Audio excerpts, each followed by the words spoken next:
and scale because as West Point Sports Academy gets more dragons, takes more gold away from them as well, it just increases the gap between both of these teams. Blackfire Torch already completed by Relia, Call completed already or cashed out, and he's just gonna get more gold Oh, in this laning phase. Like, look at tadi him, ternyata nggak ini anjir. I think continuously spamming. Yeah, I think 157 really wants to rely on Kaisa because Kaisa is the most promising champion on the lineup so far. Because Lux is kind of behind, and Gwen is totally behind, and then Mundo and probably will get Tapi dia bullied pakai by Mundo ulti as Gwen nih. Mundo already got the Halo? first item Heartsteel, and this will be a perfect item stacking to late game. So this Ngantuk will nih, give Gwen another nih. cover for 157. And for 157, they actually I can tell their objectives, but they couldn't stay in this kind of tempo for too long. Otherwise, they will lose another opportunities. And an opportunity arises again for West Point Esports Academy.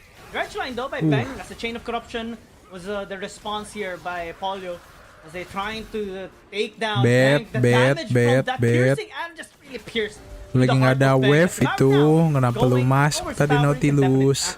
For the team and also doing a really good job paving a way for Polio to get 2 kills. To be honest, for me, that was a bad initiation from 157. Well, yeah, you can get your hook just towards your opponent, which means Braum, but Braum is not the priority to kill. Your priority is Varus. I know it's very hard for 157 to hook at the Varus because Varus has Braum as the shield, but the initiation is not followed out by the jungle from 157. So jump into that kind of fight while Kaisa doesn't have enough item mati to udah. put late Gwen damage. That was, disaster for her. It's also a disaster for 157 now in the top lane. Flash in by the wasn't able to get the auto tap, but does have the cleaver to secure the kill. Etiyomi Double, being double, clean, with 3 clean. people surrounding him, it's gonna be an easy 2 Oh kills my then. God. The West Point Esports Academy 7-0 to start up this game. 5,000 gold lead as well. It's a dominating game so far for this blue side team. Yeah. Actually, the power spike of 157 slowly, turning off, and the power spike already got cut off because Gwen is left behind. I mean, look, if you can take a look at how many CS that Gwen got versus how many CS that Mundo got, but Kan at repot the kan same Gwen time, the jungle. rotation of 157 is not really providing Gwen enough positioning to collect more goals. And they just play by default, playing a casual League of Legends Gak kena lagi ultinya. without any progress. And that Ngetil today nih. makes the positioning Ngetil of today, 157 even more scarier because they're not Laper progressing. nih orang. They're not getting anything. The economy is not on their Mau side. ulti and itu deh tuh kayak mau to ulti kill wave. one champion is already hard for them. It's So many red difficult, flags. like really, Yeah. really difficult at this point. The way that West Point Esports Academy as well is executing macro is that they're constantly establishing vision, they're constantly invading as well. That's why Devoured is very, very far ahead from it on top lane as well. I think their main goal is to just isolate this, give Relia more time to just scale up because his primary target, it's not gonna be the K-Sante. He's just his cash cow for now. When he gets his item with the items that he keeps on getting because of his first strike procs, the main targets of course are gonna be the Lux and the Kaisa, and then the damage output later on is gonna be obnoxiously high. Right now we're seeing it as not really being that high because of the Kini picked up by Ityami, but onto like the squishier targets, it's just gonna explode onto them. Yeah, and Mundo is very confident to, invading the jungle from 157. Oh, nice hook! 5-star General or flash. Level 8 gonna be the target once again. Ooh. Like what you mentioned, it's not supposed to be the target. They don't really have enough firepower to shut it down. Exactly. Well, I got the idea from 157. They want to at least finding a trade, but it's a little bit too late to find a trade in this kind of position because they already left behind in terms of the economy, so it makes them harder to take down one champion, Sisinya terbatas aka banget. even the tank. Nih, But now with referrals down, 157. 157 Sisinya really cuma really needs looks to contest, Nautilus. 'cause if they are not contesting this objective, they just lost four big objectives, and that will leave them in a very even tougher position.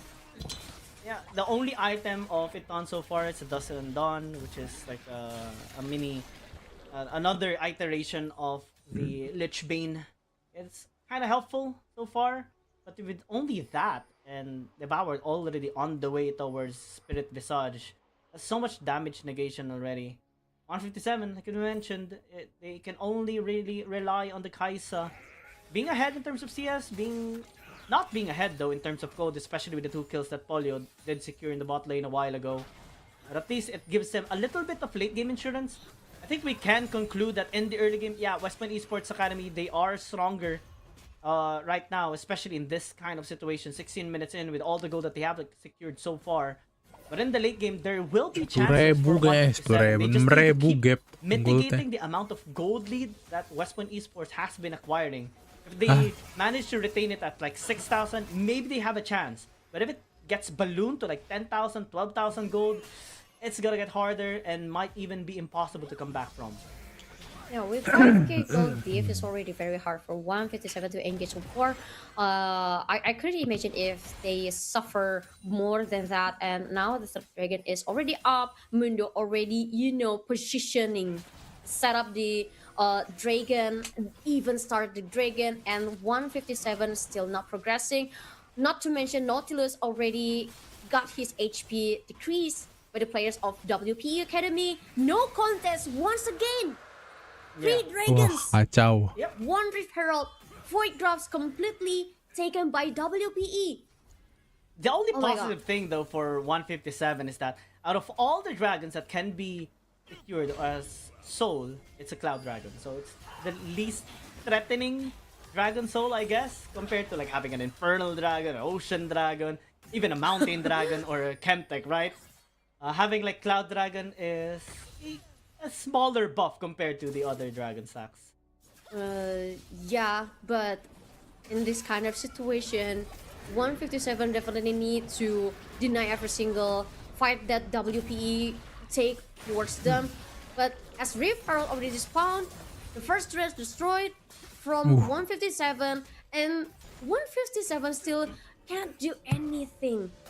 Up until now, Oh, no. almost 80 minutes, we don't see any kill for 157. Oh my Many god. attempts, I would say, but no succession by 157. Under the tower, as all 3 outer turrets destroyed by West Point Esports Academy. No answers by 157. Not even a single plate has been secured by 157. Mid lane though, Agrona got assassinated by Chason. And that's a big shutdown, I would say. Finally, the first kill for 157. That's gonna give 157 a hope because Kaisa is not dying yet, but they need to, fully pamper Kaisa all over the way she goes. If there's only a way to like transfer gold to a player, right? They might have done I it will already. transfer every single of my money. Just, take my money! Take my money! my And money! take the game! Yeah, bang the card and take my money, Kaisa! That's 2 items as well. Rage Blade completed, so that's gonna help out on the Phasma stacks. And they can really rely on this player right now. Getting a solo kill against Agrona on an Akali is also not only just brave, but really impressive.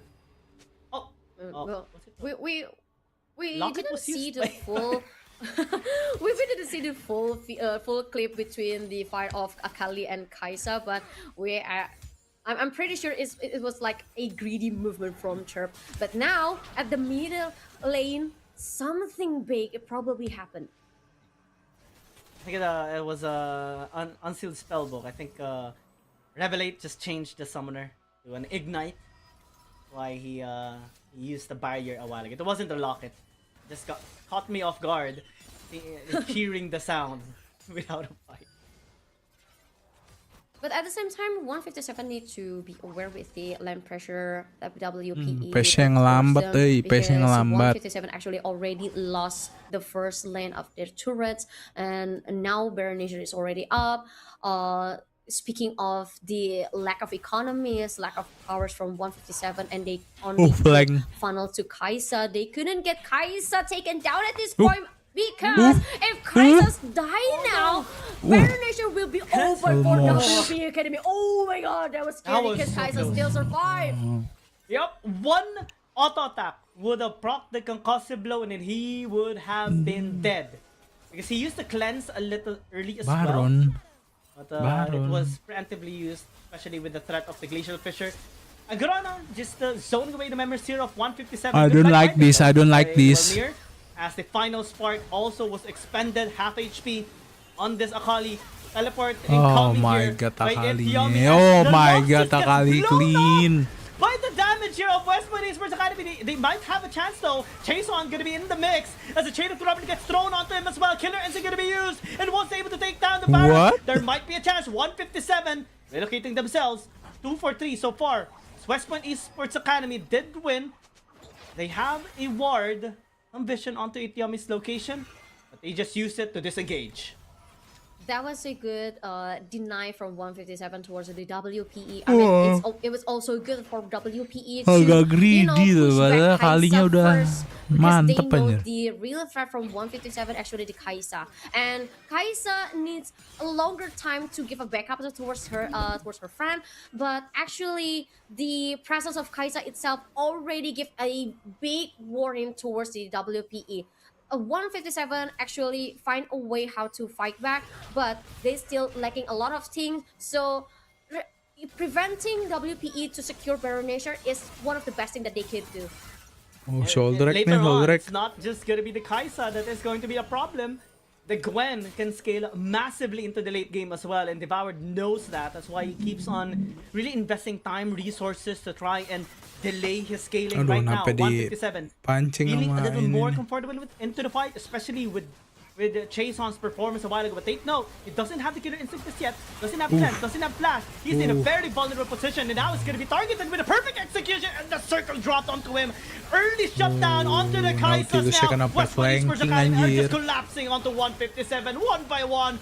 Bodies are falling down, and there's no casualties this time on West Point Esports Academy. What a good teamwork from WP Academy, especially Akali and also Aurora. I mean, you can saw how good the positioning of Akali to initiate the fight and making sure Gwen in a very hard position. And after that, a very good follow-up from Aurora, securing the kill that that Akali left for her. And that's the moment when 157 fall off. Their formation fall off, the players fall off, and the objective successfully grabbed by the hands of WPE. Beautiful. And after this Baron Nashor takedown, it's just so much pushing power now for West Point Esports Academy. They're already 10,000 gold up against 157. And the gold accumulation as well on the gold funneling is beda really well 10.000. distributed onto everyone. Beda 10.000. And I think it was a really bad call as well for 157, knowing that they have expended almost everything in that previous fight. And now, well, he did secure the Fiend Hunter bolts as his third item for Chaseon. So maybe later on when he uses the Killer Instinct, he can really grab onto Gotchi or Agrona or Relia as well. He has to be the one to take them down. But it's just so difficult because it's multiple members of West Point Esports Academy. He can't take them all out at once. Ka-outscale And not to semua mention eh. WP Beda Academy, 10.000. of course, will target Kaisa first. Ah, And mati when lang. Kaisa take it down, that will be a big problem for 157. And now we see Lux taken down 5 versus 4 champions, and here and fighting in front of the turret is undeniable. Aurora taking down Gwen here, and the same goes with Akali taking down the Nautilus. And why Clean. are we watching now is 157 crying because every single turret from 157 already crushed by the hand of WPE. It's just utter domination at this point by West Point Esports Academy. There's no fight that they can lose at this Siya yun. point. It's like Enggak the sih. previous fight that they kind of got challenged by 157 was a wake-up call, and now they just turned a lot more serious, turning the gear up much more against 157. They need to be very careful though, because S.E.A does deal quite a bit of damage, but they just take him down easily so as well. Nexus Okay, Tower back. already out, as now they might have overextended Bank, trying to get Madademic into the face of the Gwen. Oh Dawn, but my god. just denied though with that burst damage coming in from the virus. Ay, Holyoke ngapain just Nautilus? didn't need to Why? in an instant. And then Optimus Why? well, the Oh Chainsaw my definitely trying to deal the god. damage, but it's never gonna be enough. And West Point Esports Academy, in one of the fastest games today, Oh my will take god. that 157 and move GG. up 16 further ka. into the lower bracket. The success for the gipin top of 16 their ka. lives Ay, in buset. Battle of Sea, proving grounds and proving their way that they are still very worthy to continue their journey in here, and they will facing another team on the lower bracket. And after saw that beautiful Gimana performance aja, from Bang? the players from WPE Academy, I mean, they played a very calculated, yet the teamwork is a top notch here to watch. Yeah, it's clinical, it's surgical. The performance here of West Point Esports Academy, 157. They did have their lapses. We were a little bit concerned with the Lux pick into the mid lane a while ago when it did not do so well for 157. But the positive thing is that they managed to reach this state of the tournament. So there is a chance still for them, but they can also rely on the other team from the Thailand region to push the region further into the tournament, because next up we will be having Full Sense and Doko TCG. Full Sense is from Thailand, meanwhile Doko TCG is from MYSG.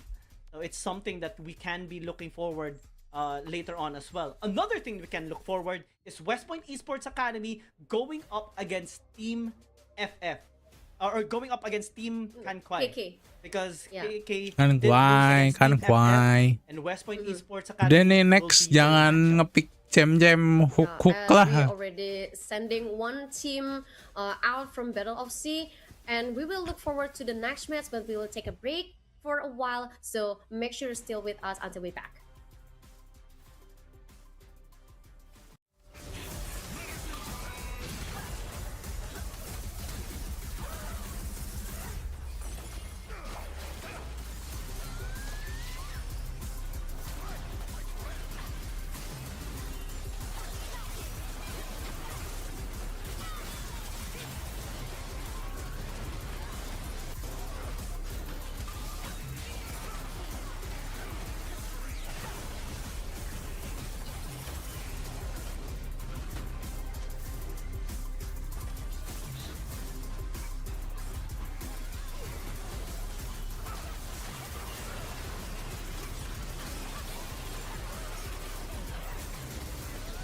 Ini juga Luxe nggak ada ini, nggak ada presence.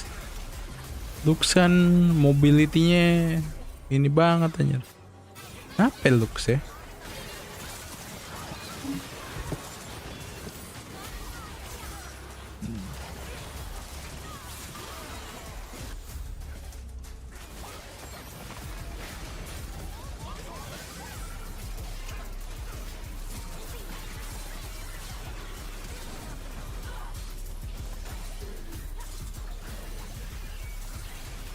Ada Azir, ada Oriana.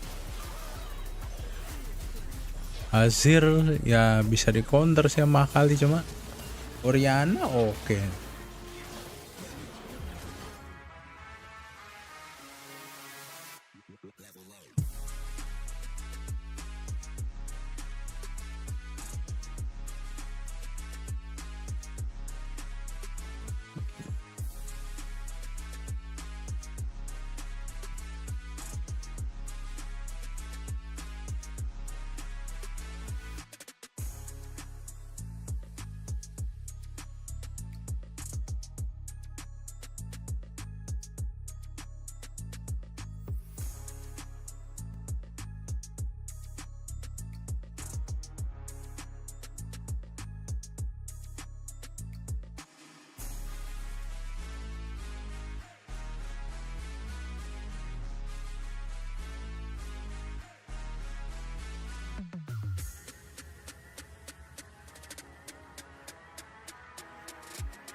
Oh my god.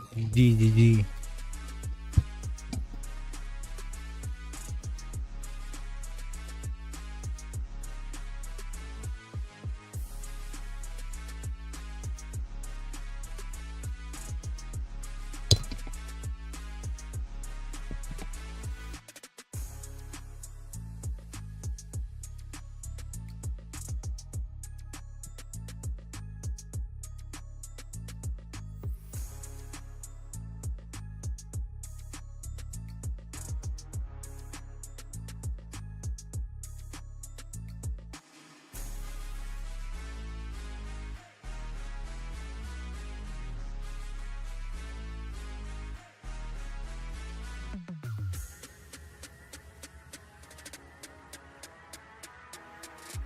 Ay, rum ko gatal nih. Pilek nih.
Apa nih skin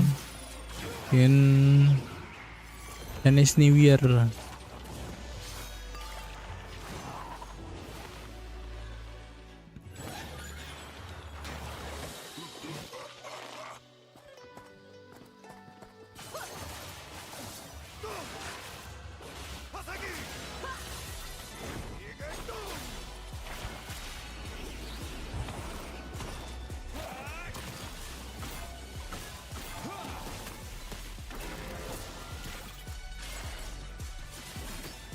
Lapar ya, malam ternyata.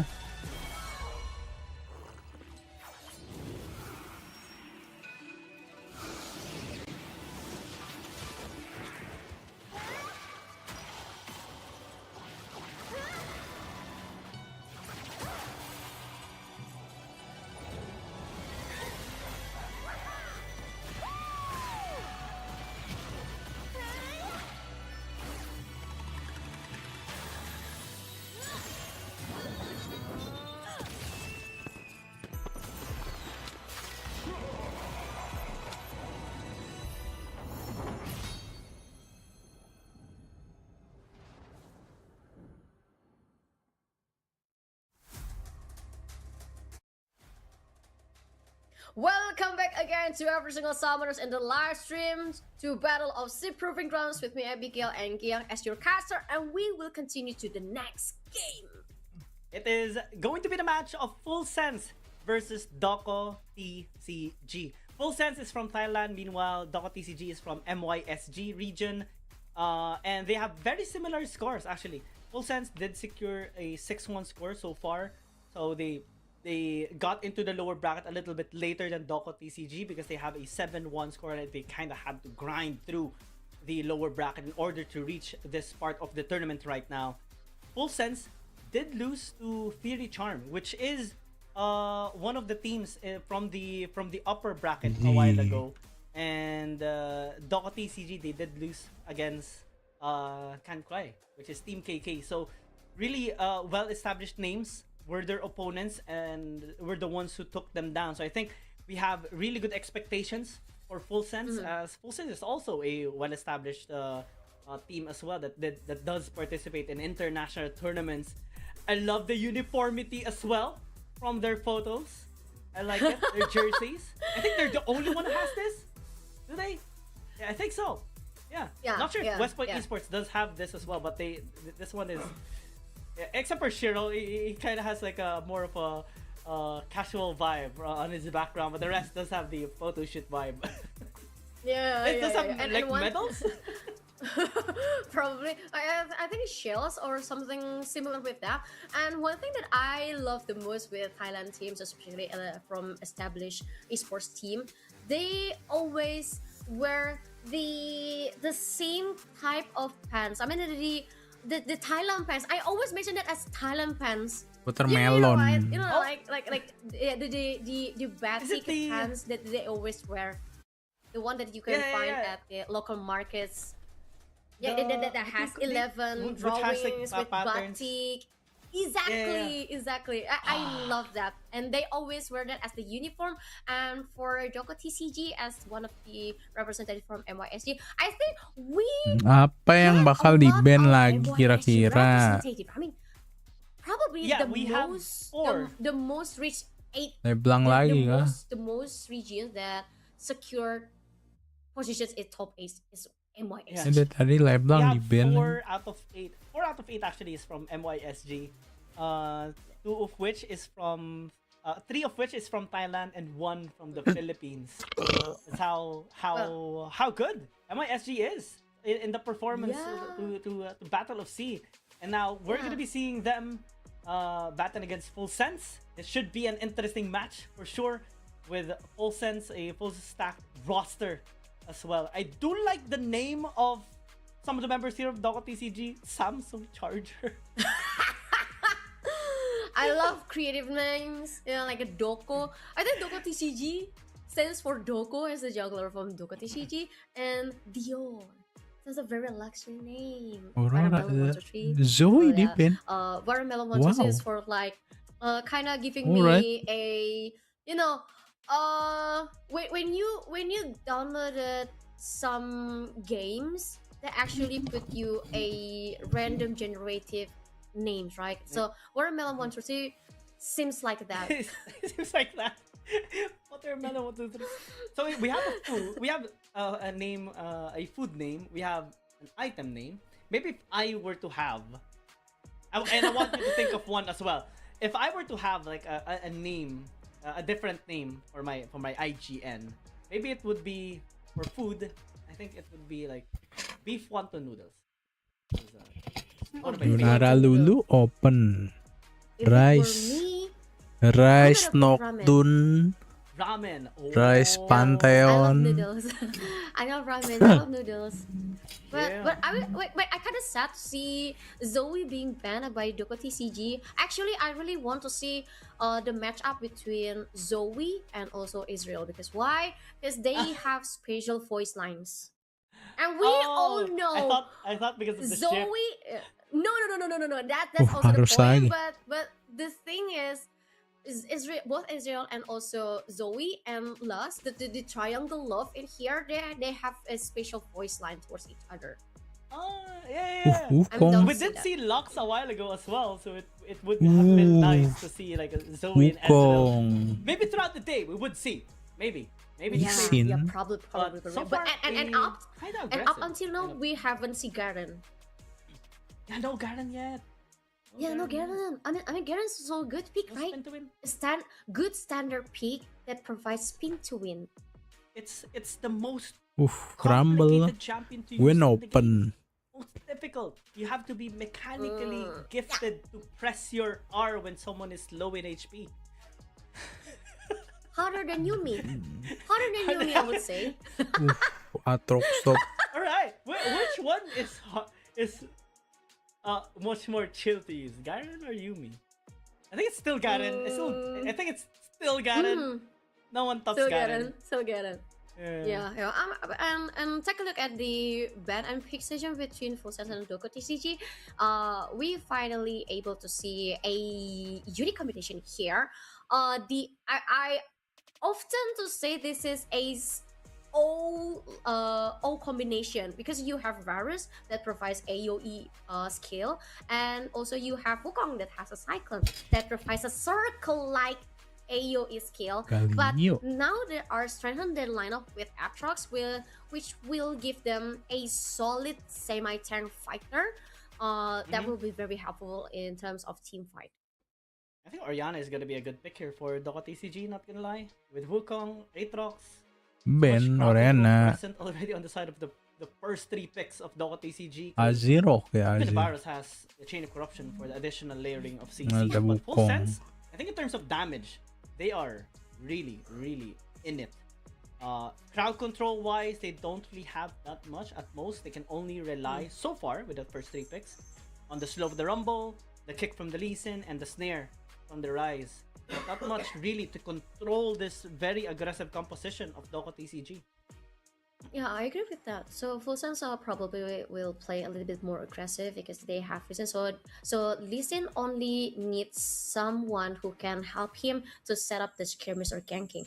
And since Doko TCG already banned Orianna, so there's no circle AoE skills additional, but they Shinra. have my beautiful Another lady circle? here. Fierce. Yeah, another circle. Fierce. Still counted. Still count as circle. and this will be bring a lot of problem towards the Full Sense if Doko TCG pick Karma as the support. Oh, yeah. Because, well, the shields are a massive problem. The snares as well. Exactly. Especially from the Inspire shield. And the Lee Sin with the Syndra pick actually can be countered. I mean, when you go in, one scatter of the week, you're cancelled out, then so much crowd control from Doko TCG. The punishment is severe from Doko TCG. That's why Full Sense needs to maybe like plan this out carefully and execute it carefully when they go into a team fight. I think Ezreal is a really good pick. Nico Much kosong. safer choice than Nico other kasi ADCs combo that we have sama seen so far, Wukong. just because Varus. of the presence of so much crowd control on Doko TCG. Yeah, and also he is a little quiet, independent because he also has escape skill and not to mention Full Sense already pick up Leona. This will be a good pair and in terms of team fight because Leona movement speed is kind of fast, and not to mention the utilities that she can provide for team fight is every single of them is small cooldown skills, so it will help a lot in terms of setting up ganking or skirmish for Lee Sin. Yeah, I like the composition more on the side of Doko TCG. Everyone has crowd controls and has circles. Even Dragon has one. So yeah, so they do have this team so far, which is very interesting. So many ways to counter the Lee Sin, so many ways to really pressure down the Ezreal and the Rise. Meanwhile, Full Sense, they can only rely on the Leona for the setups. Maybe the Lee Sin as well, but in terms of crowd control, they don't really have that much. Damage is what they have. Like maybe they can rely on that later on. Because even if you get crowd control, if you deal the damage or you have dealt the damage already to your enemies, then they won't be able to stop you. Well, yeah, I'm kind of afraid if Full Sense drag this game to late game because Doko TCG will be very strong at the big team fight, especially talking about how good the combination of every single AoE skills that Doko TCG will cast towards Full Sense player. Let's see. I mean, what I only like about Full Sense is that they actually can leverage the early game, especially with the Lee Sin pick. Rise is kinda strong at level 3, even though he is outranged by the Syndra. They can work their way into maybe invading the camps of Doko TCG. Suka niya mag-pick Leona. Maybe hence the name, Doko TCG. and give like a similar execution in the early game to how Western Esports were bullying the jungle camps or the jungler of 157 a while ago. So Yeah. that may be one of the patterns that we can see between both of these teams. Let's see. Yeah, to be honest, taking a look at the competition between these two teams, I prefer the combination of Doko Alhamdulillah. TCG because it's kind of more rely on teamwork and skills combination that also very good in terms of a team big team fight and also contesting the objectives that which will play a very important role for the playstyle of Doko TCG. But on the other hand, I still see a very clear objective from a full sense because they just want to secure Snowball first as Lee Sin at the late game damage will fall off. They can just easily transition to damage from Price. But let's see what will happen on the match between a Full Sense versus a Doko TCG. As Full Sense, the representative from Thailand Wah, and Doko bersihin TCG, pilek. representative from Malaysia, Wah, gawat, Singapore. guys. Will Doko TCG Musim proceed hujan, to pilek. have a match with a very charm, or will it be Full Sense to get another LCP Wildcard deja vu with very charm? It's an intense matchup, but I just want to mention it's a cute logo that Dot TCG has. I think we see like a dog or a forum, not sure really, but it's a cute part of their logo, and I really like it. An intense game for sure. They have endured long, long and troubling games so far. We had so many games actually in this Listen, petting tournament blue. for Battle of Sea. I think this is the 21st game. Yes. After today, for Yeah. for the entire tournament. Yes, let's see. The battle is already started between Full Sense and Doko TCG. We are now focusing on the POV of the dual lane as Trafalgar already, cast a skill towards the Doko TCG's dual lane. This will be there will be no early game skirmish. I was really hoping there would be a first minute ganking at this point. Yeah, I was hoping for one as well. Let's say Yuyusaki just gonna be kind of aggressive in the bottom lane since he does have Blondie, forcing out the cleanse early onto Watermelon 123, and they're really maximizing the potential aggressiveness work of an Ezreal, especially because of those mystic shots, chunking down the bot laners of Doko TCG to half. Yes, and not to mention when you have Leona, you actually have one of the toughest champion from support. And considering the matchup for Leona is Rakan, I mean, ain't no way Full Sense will, just let that kind of chance slip from their hands. They will give a lot of pressure towards the Doko TCGs because they already know how good Varus with laning control and also lane clearing. So they main objective is just trying as far as possible give a lot of pressure towards the Doko TCG. If they are able to take down the virus, that would be the bonus. Yeah, especially that it's an unhit virus, right? So shutting down the virus early into the game is gonna be so beneficial for Full Sense. And keeping his distance. Blondie, if he manages to keep his distance from the virus, especially with his range advantage, is going to benefit him really in laning phase, maybe even on team fights as well. So far, they're doing a really good job applying pressure. They're also kind of letting the wave build up, so that they can attract more of a gank Early with the help gang. of Few, which is on the way already into the bot Early lane. gang. Good jump though onto Blondie. Oof, Flash flash. in into the Zenith lane, Oh, and even Blondie miss. flashes in. Few gonna be going there, but hasn't invested flashes yet. Finally does. Ah, Gonna miss. come through as Watermelon trying Nice. desperately to stay alive, but the first blood is still gonna be secured by Full Sense.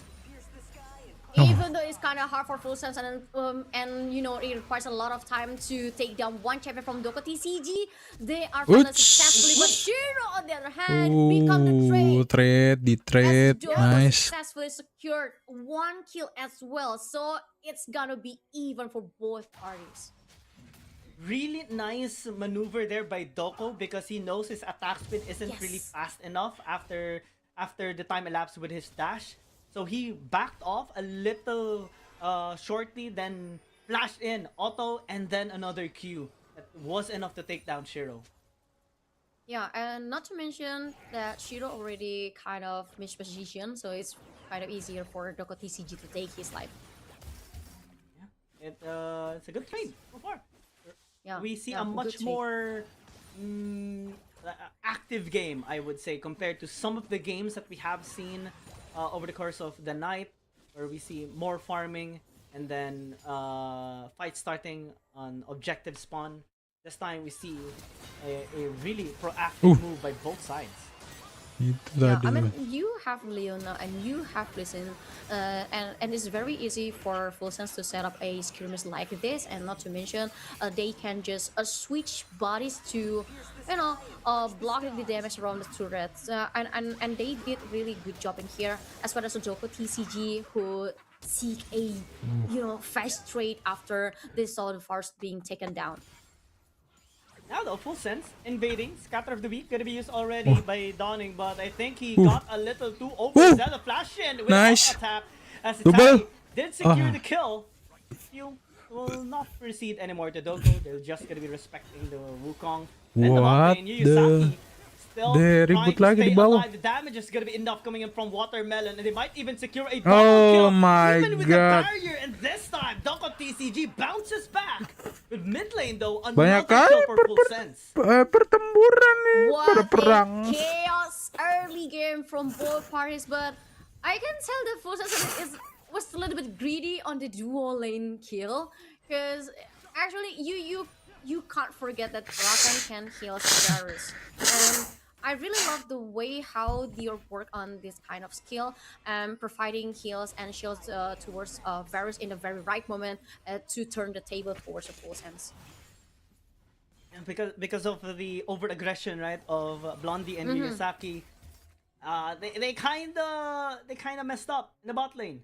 Giving 2 kills on a Varus that is on hit is kind of a nightmare. So he's gonna have his scaling accelerated much more with the goals that he has acquired, and even at the state of the rigging game, right, lagi. we see him getting a little bit ahead in terms of CS, despite the pressure being made there by Full Sense a while ago.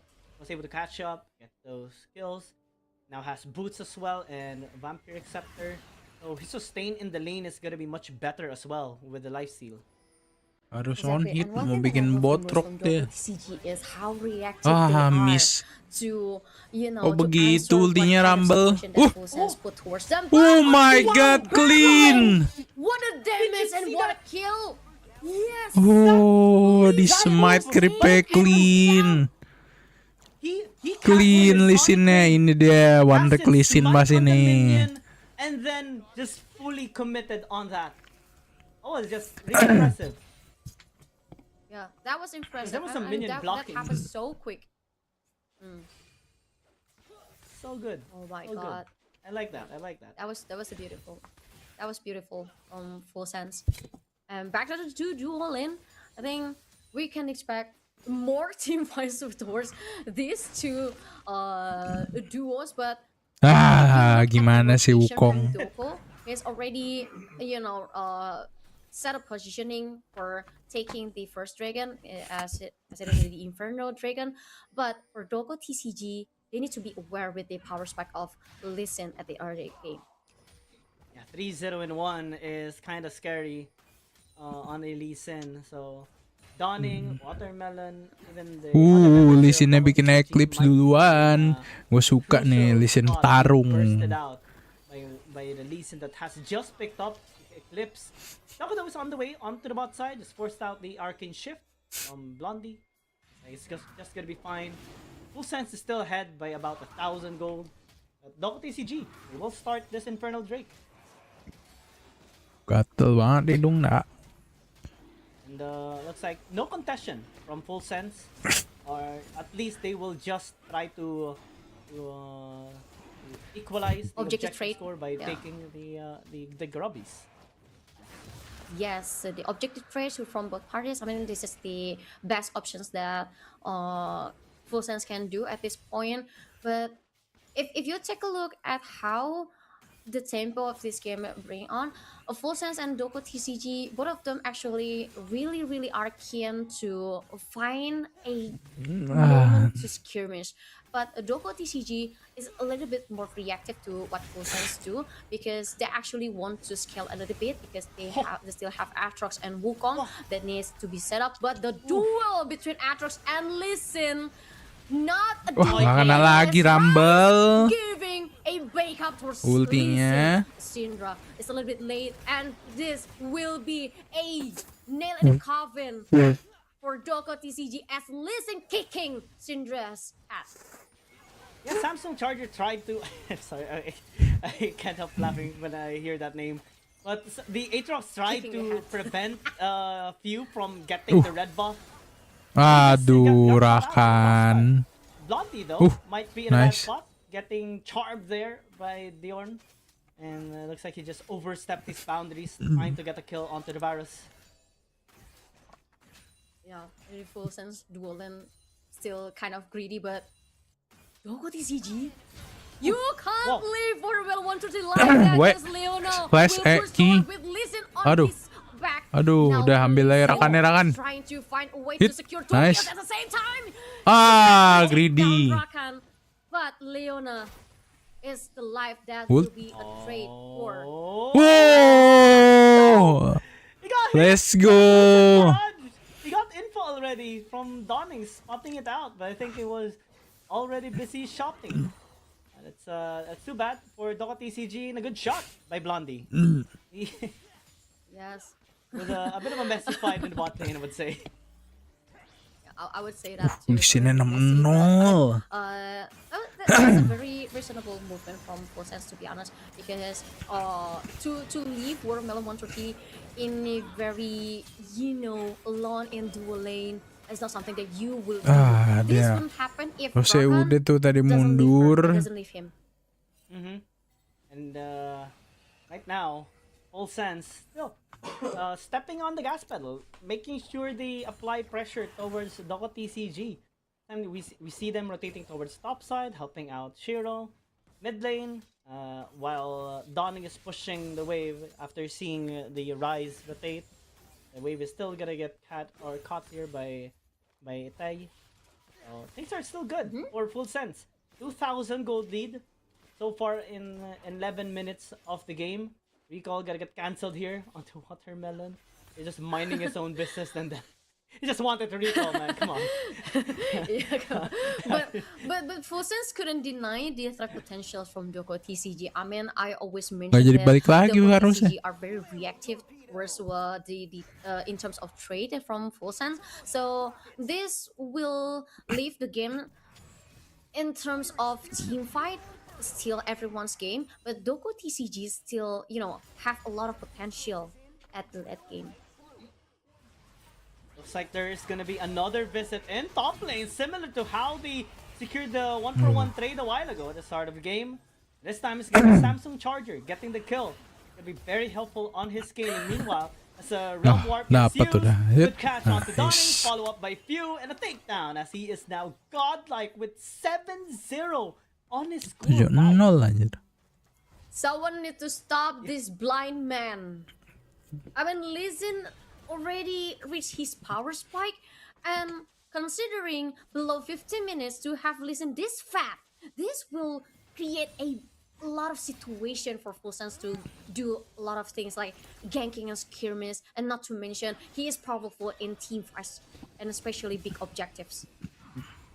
Yeah, I mean, this is one of the reasons why Lee Sin is one of the champions you wouldn't really want to get ahead, because he can easily burst down anyone. Thunder Sky completed already, so he has more burst damage and also gained a little bit of sustain. Ya solo Q ba. Also a really good combination with Eclipse, because you have a shield, you have heal, and it does repeat when used on Literally solo Q different experience. so it really helps out you to sustain himself whenever he goes in. Meanwhile though, Yor, I think, is just caught out here by Full Sense. He was just trying to put out a ward, and he just immediately saw 4 people clashing onto him. Dipanis. Yeah, I mean, that was a quick execution from Full Sense, and that leaves Full Sense to, happily taking down their first dragon without contest from Doko TCG, because will be a very risky movement if Doko TCG right way contested objectives. But on the other hand, at the Baron lane, the duel between Rumble and Atrox, it's gonna be a long duel, to be honest, without the help of both Lee Sin and Doko as Wukong. We see Doko really struggling right now to help out his teammates, especially with the pressure being made here constantly by Full Sense. Invades coming left and right. It doesn't have much camps to work around with. He's Di-dive gonna kah? be forced to Di-insect, visit the insect? red side camp of Kalau udah di-one. but he will only just find a camp of raptors. Meanwhile, he will lose a red buff. Wah, dari tadi Rumble ulti aneh nih. Insect. Wah, miss. Oke, nice try. But I think he went a little too deep. Teleport gonna be incoming from Dawning. Try and help him out. No kill by Full Sense. Yeah, but they got a big information in here as the rotation Dari Rumble ulti nggak ada yang kena. dragging to the Baron lane, and this will leave a lot of options for Full Sense whether they want to Enggak sih, lebih kayak nggak ke terkoordinir aja. Dari tadi yang main kayak cuma beberapa tim aja yang ada koordinasinya. Iya, maksudnya tuh kayak apa ya? Kayak secured referral without contest. Kayak nggak ada, bukan nggak ada sih, kayak emang kurang sinergi aja. Lagi kayak kayak tadi ada yang ngepick Anivia, tapi timnya padahal nggak ada front line. Pakai Anivia nggak ada front line tuh bala udah ditinggal udah, nggak bisa ngapa-ngapain. Another dragon is gonna come out. Iya, kayak Liga Tarkam bener. I think Doko TCG need to really help out Watermelon. Lu ngepick Anivia, slow mobility, nggak ada front line, topnya kali, jungle-nya. Siapa tadi jungle-nya? Lee Sin. Should be much more deadly. So far sih ya. Cuma beberapa ada yang emang. Tadi ada yang bagus tuh, yang dia emang komnya lumayan rapi. Sinjau, Mundo, Sinjau, terus Kesante. Siapa lagi tadi ya, lupa. Yunara sama itu nggak salah. But they really need to be careful with how they want to set up the combination of the AOE skills. Tapi mostly ya kayak masih ngepick yang bisa dimainin aja atau ngepick yang emang one tricknya gitu. To every single spot of the jungle from Doko TCG. Yeah, top side, bot side, already clearing out the red side jungle of Doko.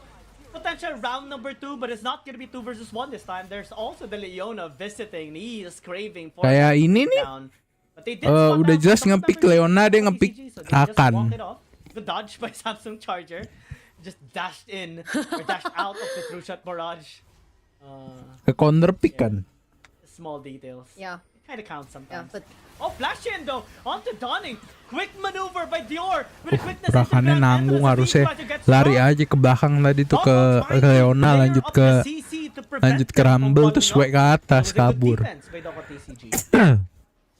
Yeah, that was a good counter attack from the TCG towards the Full Sense, even though they couldn't take down any champion from Full Sense. But it doesn't matter as long as there's no any other player from Doko TCG that taken down by the Full Sense. Otherwise, the economy will not on their side.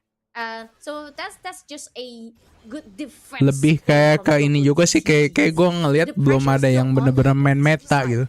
Dari tadi tuh paling Yunara, Lulu, Varus. Metanya tuh main di bot gitu. Maksudnya kayak prio mid, prio top itu. Paling mid dari tadi tuh Ryze yang di pick. Very strong on Full Sense side. It's the main perk of the lane here of Full Sense. Small skirmishes. Cuma jadi kayak berasa nggak ada sinerginya. Rise tuh jadi kayak lane sendiri, Demit. Bot jadi lane sendiri gitu. Pas buat team fight tuh kayak ya yang penting nge-kill lah gitu. They're only down 4,000 anyways.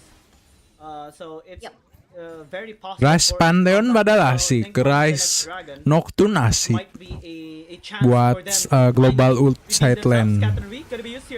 Nih udah mulai congkak nih Lee Sin ini. Kan Lee Sin mulai congkak kan. Tapi masih belum mati. Oh my god, gak ada damage. Sindanya langsung mundur tadi dia. Atroxnya depan padahal. The MVP of that attempt of skirmish towards Lee Sin is Leona, because Lee Sin has almost died multiple times during that one moment, but thanks to Leona, that doesn't happen. Because Full Sense already know the objective in here. They need to protect Lee Sin at all costs. Because if they successfully shut down Lee Sin, this will open a lot of options. Mungkin ngerasa ada yang ngepil karena ada Wukong, ada Rakan. But on the other hand, Doko TCG still got a big prize in here because they are finally get a chance to get their second. Masalah lawan dia Leona. From Full Sense. Lu di ulti stun nggak sempet tuh hit Varus kalau nggak ada cleanse. Dive. Di dive. Di dive. Even the tower is gonna get taken out, and that's a lot of gold that they have acquired. Bot lane though, might be a take here onto Shiro, corruption dodge. Agak nggak kekoordinir tuh barusan tuh. 4 orang di atas nggak langsung di ulti sama Varus itu si Rumble nunggu wave dulu masuk, mending langsung ulti. Ulti masuk, Wukong masuk. Dia ngehit creep dulu barusan Varus ya. Kayak ragu, mending langsung ulti, Wukong masuk, Rakan masuk. Wave dateng, turret hancur, ya kan gitu lebih clean gitu. Tuh, di bawah ada dua orang di bawah tuh Varus Rakan. Wukong jalan ke bawah. Tahu nih di atas lagi 4. Nunggu wave dulu sih anjir. Udah turret tinggal sekarat langsung aja di ulti. Clear path on the Sonic Wave. It did not connect the Aatrox, but it's still really fascinating to see how consistent he is in being able to like think like that. And it's one of the reasons why maybe that he is just so damn good on the Legion. 704. Death Dance already completed. We see the gold ballooning as well to 6,000 gold. Someone needs to stop this blind man. Cuma di late game ya kalau nih Varus jadi dan nggak kesentuh, harusnya bisa dia nge-carry.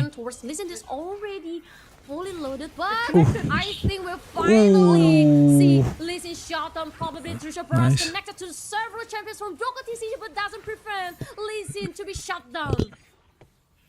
Yeah, it's a massive takedown by Doko TCG. Siapa yang nge-kill Lee Sin? Wukong, aduh. They kind of needed to fall back, but it's still a lot of gold. That's 1,000 gold for sure. Yes, but one thing for sure, Doko TCG finally find a opportunity to get Lee Sin caught off guard, and they just need to keep that kind of momentum once again to even their scoring here with the Full Sense. Di dive. Lifesteal. Oh my god, that Lifesteal and Sundered Sky healing is out of this one. Did you see that heal? What the hell? Oh my god. Imagine if the support of Doko TCG is Yuumi, and Yuumi consistently be on Aatrox side. Imagine how troublesome it is. I couldn't imagine. I mean, it's can, already I hard to can. take down Atrox, and imagine if he has Yumi on his side. There's That one could be thing a we have to disaster. conclude here. Full Sense needs more anti-healing because it's only Shield that actually has, and he Yeah. wasn't involved in that bot lane fight. So I think it was like Samsung Charger feeling a little more free to heal up. I think he got surprised as well with his healing compared to Yeah, his yeah. usual healing whenever Shiro is there. Yeah, I agree with you that. I mean, anti-healing is a very important item for Full Sense because relying on one player to have it, could probably will not be as effective that they imagine. But for Doko TCG, at least we can see that they still have a chance, even though the goal Drag diff nih, is drag nih. 5k. But Mending push bot itu how botnya good dilepas, this buset. Atrox could Wave be, itu. this Syndra. will make a lot of options for Doko TCG trying to set up another tempo towards Full Sense. Atrox And masih ada especially tele padahal, after jangan the langsung fall turun, of mending dia Lee tetap Sin's push damage top. ability. Dia ada tele, Doko Cok. is gonna be secured here by Doko as they got spotted out a bit by Full Sense. Itu tinggal 2 bar itu turret top. Mending dia push top 1 wave. We want to contest on the incoming Kontes tele. Cloud Dragon, and it looks like they are much more comfortable poking around as well. They need to be extra careful though because again, Doko TCG they have a lot of Wukongnya masuk. Gonna get dropped. Ashiro nearly Agak- gets dropped as well. Force agak flash away. kepisah-pisah, Walker nah on the kan? other side wasn't able to free it at all. As he's getting threatened by the king of Varusnya Looks like kena. just gonna to flash out, but the threat is so real coming in from Full Sense.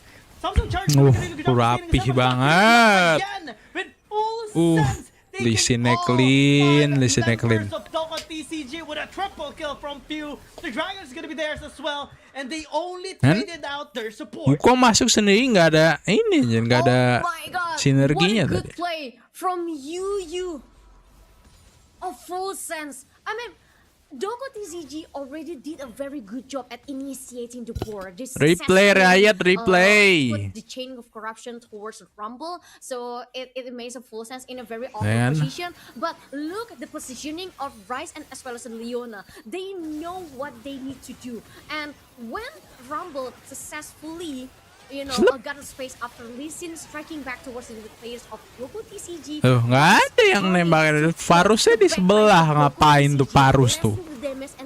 Ngapain Varusnya di sebelah? Kalau dia mau di-peel mending tadi ke belakang bareng sama Atrox. Hitin Leonanya aja udah. Oke, tadi barusan kan dia nggak bisa ngehit Rumble, nggak bisa ngehit Lee Sin pas masuk. Di insect Lee Sin aja. Looking at Watermelon 123, knowing that he is the biggest threat of them all. Makanya lu ente ADC Varus, ente ADC, ngapain ngeplank? Udah mainnya on hit. Kalau mainnya lethal nggak masalah, nembak dari jauh. Lol, dia TP. Jadi itu Atrox TP disimpan buat kabur. Nah, masuk akal. Udah bener tadi mending turret atas.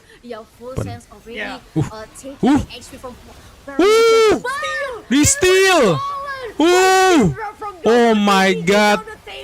Tapi damage ininya Atrox hit. Itu hit. Nah, hit Ezreal dulu. Ente ngapain ngehit Rice anjir, itu embrace-nya gede total shieldnya. Buset. Wah, bisa clean itu. Ini kan botak-botak smurf. Papa smurf. Botak-botak biru.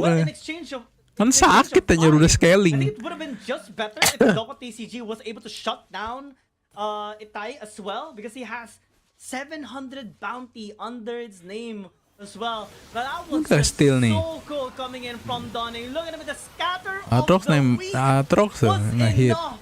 And it Varus it paved the way ngehitin. for Doko TCG to actually Varus extend the langsung game. Look at mati. Samsung Tuh, Charger as well. itu The deh. heals are just Ezreal. insane. Maybe if he was able to Buset. take down the Ezreal in time, he would have been able to take out the Rise as well.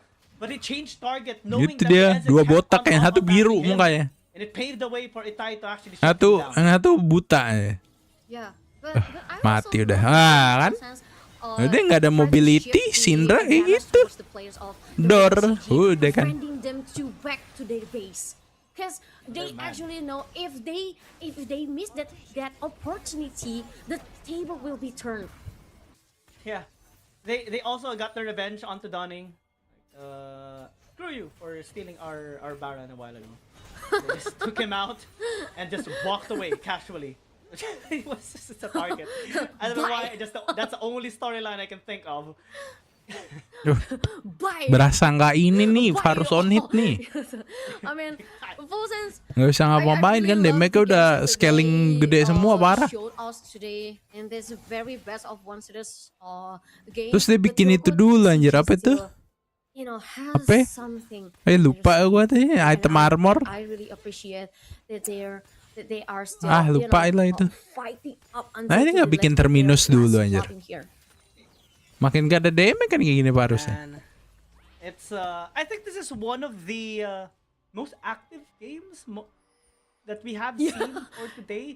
Yeah. Most kills as well. Main on hit. Yeah, I'm actually comparing it right Item now to the penetnya mana, the other anjir? games. The Nunggu first item game we kelima. had like 33 kills total. Second game we did have 30 kills. Third game we had only 26. In this game so far we have 36 already. So it's already the highest. It's Yeah, nice. I agree with you. This is the Wukong most juga mending intense langsung game. ras GA-nya. And to be Gak usah honest, maunya udah gak usah up to this dijadiin. point, even though Langsung the ke GA goal udah. between Full and Doko TCG is quite big. This is still everyone's game because Doko Oh, enggak, TCG next fight just showed us that N they udah kelar. actually can do something to turn the table with this kind of composition. Rabadon Rise udah jadi. Skills combination. So the only thing that Doko TCG need is just a momentum, a misplaying from Full Sense. Now one misplay, right? That was already a warning shot. The Baron steal by Dawning. If they get another similar case like that, maybe a Baron steal, maybe a dragon, or much better, an Elder Dragon steal later.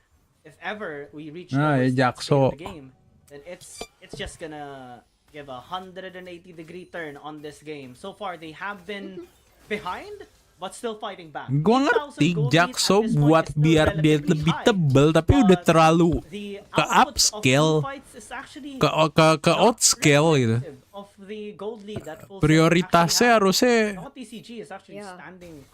terminus dulu kalau mau. Exactly. Biar damage-nya Full masuk. actually have to be wary with the presence of the Atrox, not to mention Rakan that can give a full support and as well as the utility stores. Nah tuh dia nggak mau bikin terminus, jangan-jangan nih nggak ada penete, buset. But on the other hand, the AOE skills that Doko TCG have is one that can give the most threat towards full sets because we already know that Legion already falling off in terms of damage, so they need to shift towards the other champion, which is Mati Atroxnya. Nggak di insect. Kalau di insect mati tuh Atrox. Single players. Di sini ada flash kan, ada. Itemization as well that we see on the members of Doko TCG. So much sustain on Aatrox and the Wukong. Dawning has Actualizer and the Storm Surge as well. So I think Di insect nih really Varusnya. investing on burst damage, especially when he taps that Actualizer. His Unleash power will really unleash a lot of damage towards his primary target. But he doesn't have a death cap yet, so it's not tapping really on its full potential. Dijadiin mau sama He Wukong. really needs that item. Yeah, but the threat from presence is not stopped yet because if you look at Rise, KDA right now, someone also needs to stop this Rise.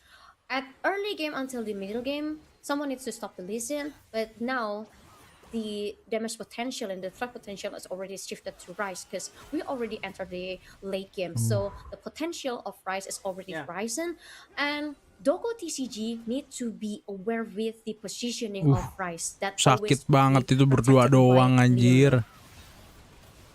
Interesting itemization as well coming in from the Virus, right? We see a Jack show us now. Fight brewing out. Doko TCG is layering down the CC. Quick disengage as the equalizer gets dropped. Watermelon though, took a mystic shot. That hurts so much. Kalem, coming in kalem, from kalem. Blondie. But they did secure a kill onto Leona. Well, they managed to alleviate the situation. Full Sense though might be interested in going back to the Baron Nashor as they take away the vision. Oh, what a brave decision making from Full Sense to re-engage the Baron Nashor without the support. They're doing it fast.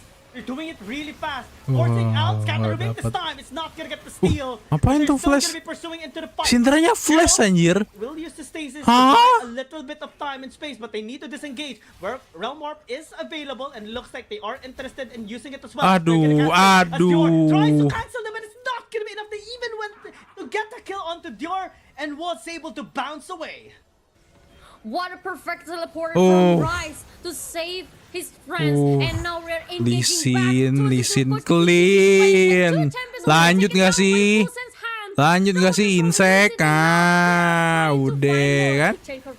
Ah, nggak ada damage.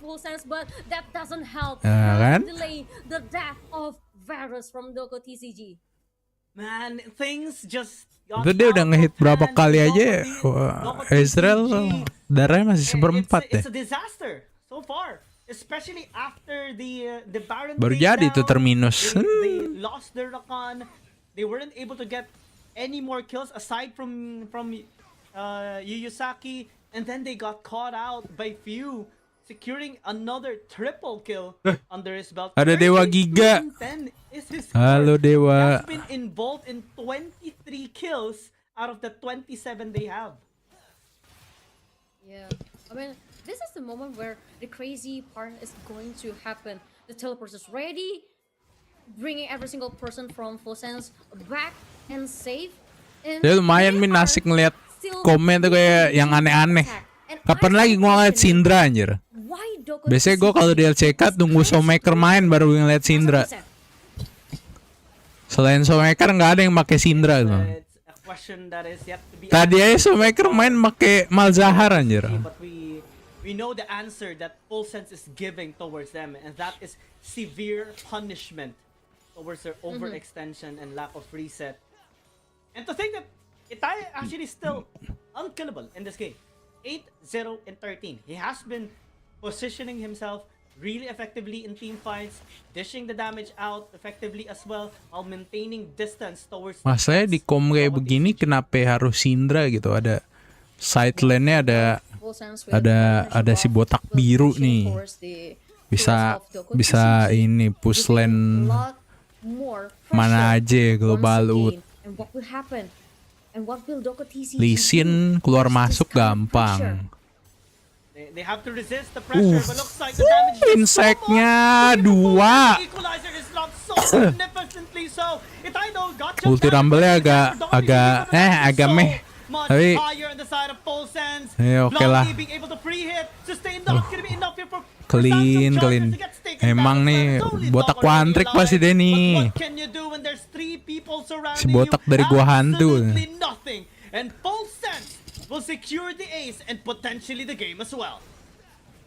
Yes, only 2 inhibitors protected the nexus of Doko TCG, Betul. and with every single players down from Doko TCG, GG. the only thing that they can do is Clean watching juga the nih nexus Lisinnya, kurang being ajar. broken down by the hands of Mantap. Full Sense, as Full Sense also proceeding to the next Damn. match, and they will have very charm as their opponent.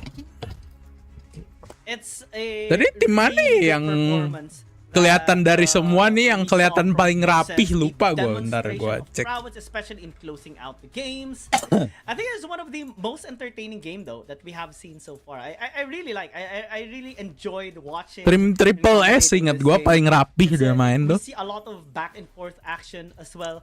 A lot more resistance towards the losing team as well. Doko TCG, even though they're gonna be bidding goodbye to the tournament, they still were able to showcase how good they are in the game.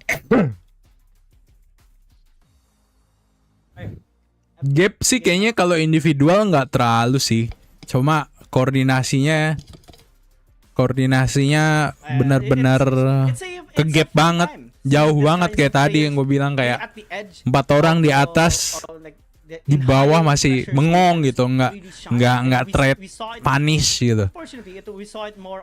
Turret sekarat, rumble sendiri. Tuh kalau mau commit dapet itu, terus turret dapet, wave ke push sampai turret kedua balik, reset, push mid, push top, prepare drag. Nah, temponya mainin ada kayak gitu. Cuma tadi banyak yang kayak ini aja, kayak banyak yang ragu anjir.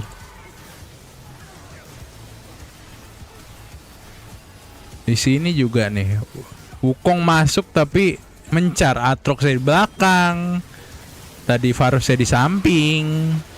Ini udah bagus nih, hilang Varusnya langsung anjir. Kena apa tuh, kena Q-nya Rice doang hilang tuh Varus, buset. Kacau emang botak biru anjir.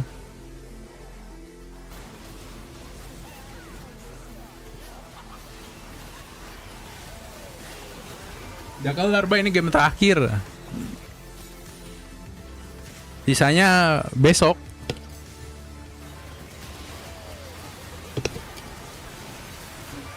Besok semifinal sama final.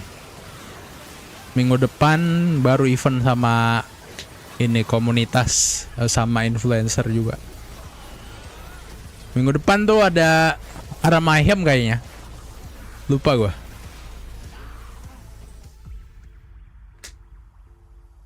Kan. Enggak deh, masih ada. Iya, sama berarti lower bracket masih lanjut deh. Gua kira lower bracket digabung sama besok. Oh, oke lah. Soalnya yang upper bracket tuh yang itu hitungannya dari 2 tuh semifinal. Oh, oke.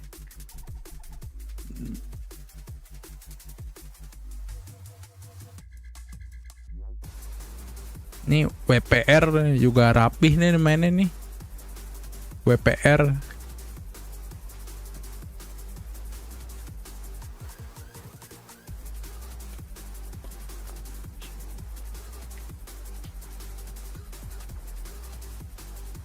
Ntar, Mbak. Gua lapar, ngambil makan dulu ah.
Alhamdulillah.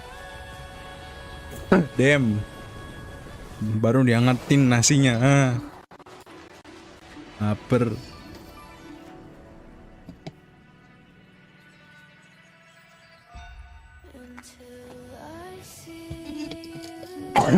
Kayaknya mulai main meta tim-tim akhir nih.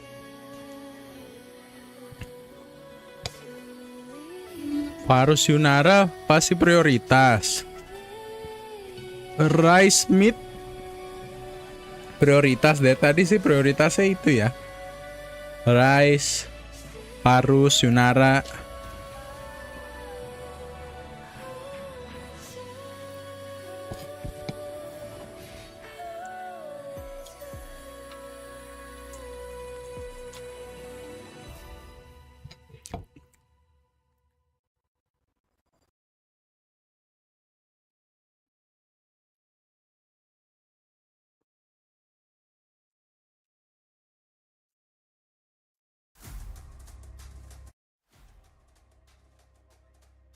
Welcome back, Southerners, to Battle of Sea Proving Grounds with us, your caster Abigail and Gia, and we are down to the last two matches of today.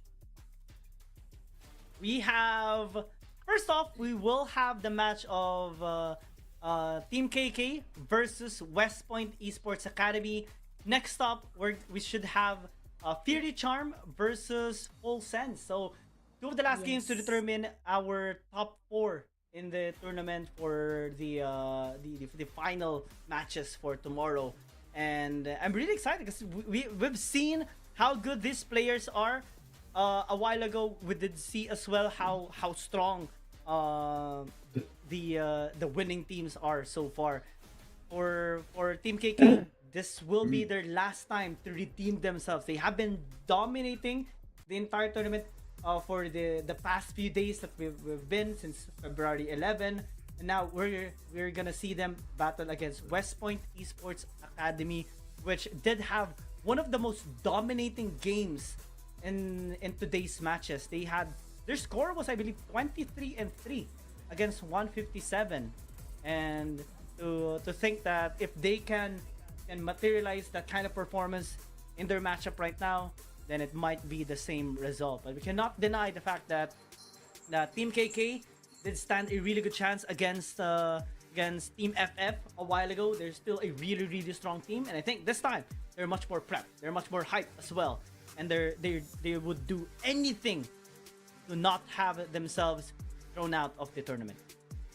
Yes, and this is gonna be an interesting match, and especially if we are talking the playstyle of each parties. Like for example, KK, we've seen how they play during the first match of today, and to be honest, for me, they're kind of a very passive team, even though they are from Thailand. Because the stereotype from Thailand team is they are very aggressive. And I mean, it also applies to every single region in Southeast Asia. Not to mention MYHG and also Philippines. They tend to be aggressive players, but I don't really see that from KK.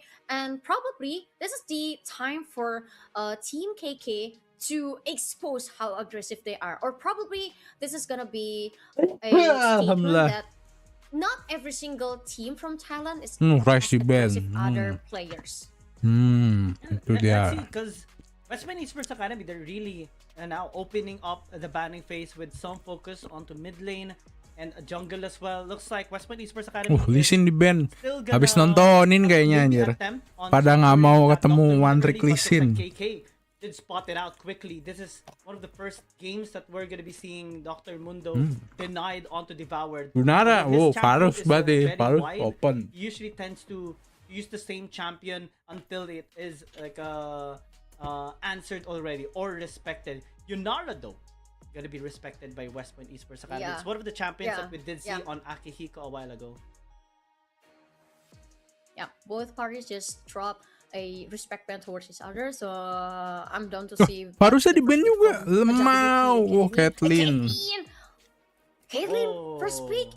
Well, so for me, it is a very bold one to pick Caitlyn as your first pick because it opens a wide option to counter her. There are like assassins. Nico. Can work really against the Caitlyn. Up the stress, up the stress. The Really? position now of Caitlyn. Really? Since Caitlyn is a kind of strong early game to late game champion as well, but the damage output of Caitlyn really relies on her raw AD. KK can definitely invest as well on late game. Mending Sivir. This is gonna be a good pick. Lawan Caitlyn mending Sivir. Something like a Lulu or a Milio later Beneran on. dong Apelios. KK though also investing in taking a rumble early on R2. Yeah. To be honest, I can't really see. Prediksi gue sih tidak mungkin supportnya nge-pick Thresh. Apa itu meta-meta sinkron? As I mentioned before, it opens wide options to counter her. Well, yes, Caitlyn is a good pick in terms of the dual lane. She provides a good damage and also a good clearing lane potential. But at the same time, if she feels that, she's just a common officer, not more. Yeah. Look at the investment of West Point Esports though. I think Caitlyn, we're starting to see a team long Braum range okay, burst damage Caitlyn. for West Point Esports Academy if they lock in the Alistar Aurora okay, or Caitlyn. Relia. We did Apa see him lagi? use it a while ago in the top lane against Caitlyn against Nico K-Song, okay. and got a lot of Pantheon gold, okay. and it can still be the Shinjo. case. It's like Devoured is gonna opt to use the Shinzao this time around. A little bit more playful, I would say. Especially in setting up for team fights. Berarti prioritasnya mid kan bener Thresh Apelios. Wow. Meta gaming nih. Mid-nya Oriana. Kalau nggak Ori, Azir udah cakep. This is very interesting from both parties. Kankoi already secured a very strong dual lane, so they can match up the power spike of early game from Yone juga hacep nih sama Rumble. Yone Rumble oke. Make the potential from affiliates coming up to the ground. Kalau mau sinkronnya sama Rumble buat team fight. I kind of got a grasp already about how they wanna play. Nocturne kosong, Nocturne Ori oke. But she will be a good pick for poking towards Nocturne the Galio oke, ada Rumble but juga. at the same time, they Ini kok di also ban put nah a kan. very good Berarti opsinya information Braum, here, and as well as for Braum, the team Nautilus, fight side, Alistar. and also Aurora. Good spot there on the Nico. Actually, Nico would have been a really good pick on the side of West Point Esports Academy for setup, especially when there's an Aurora. And since Tin Canclay already picked up the Thresh, they won't be able to lock in that champion anymore.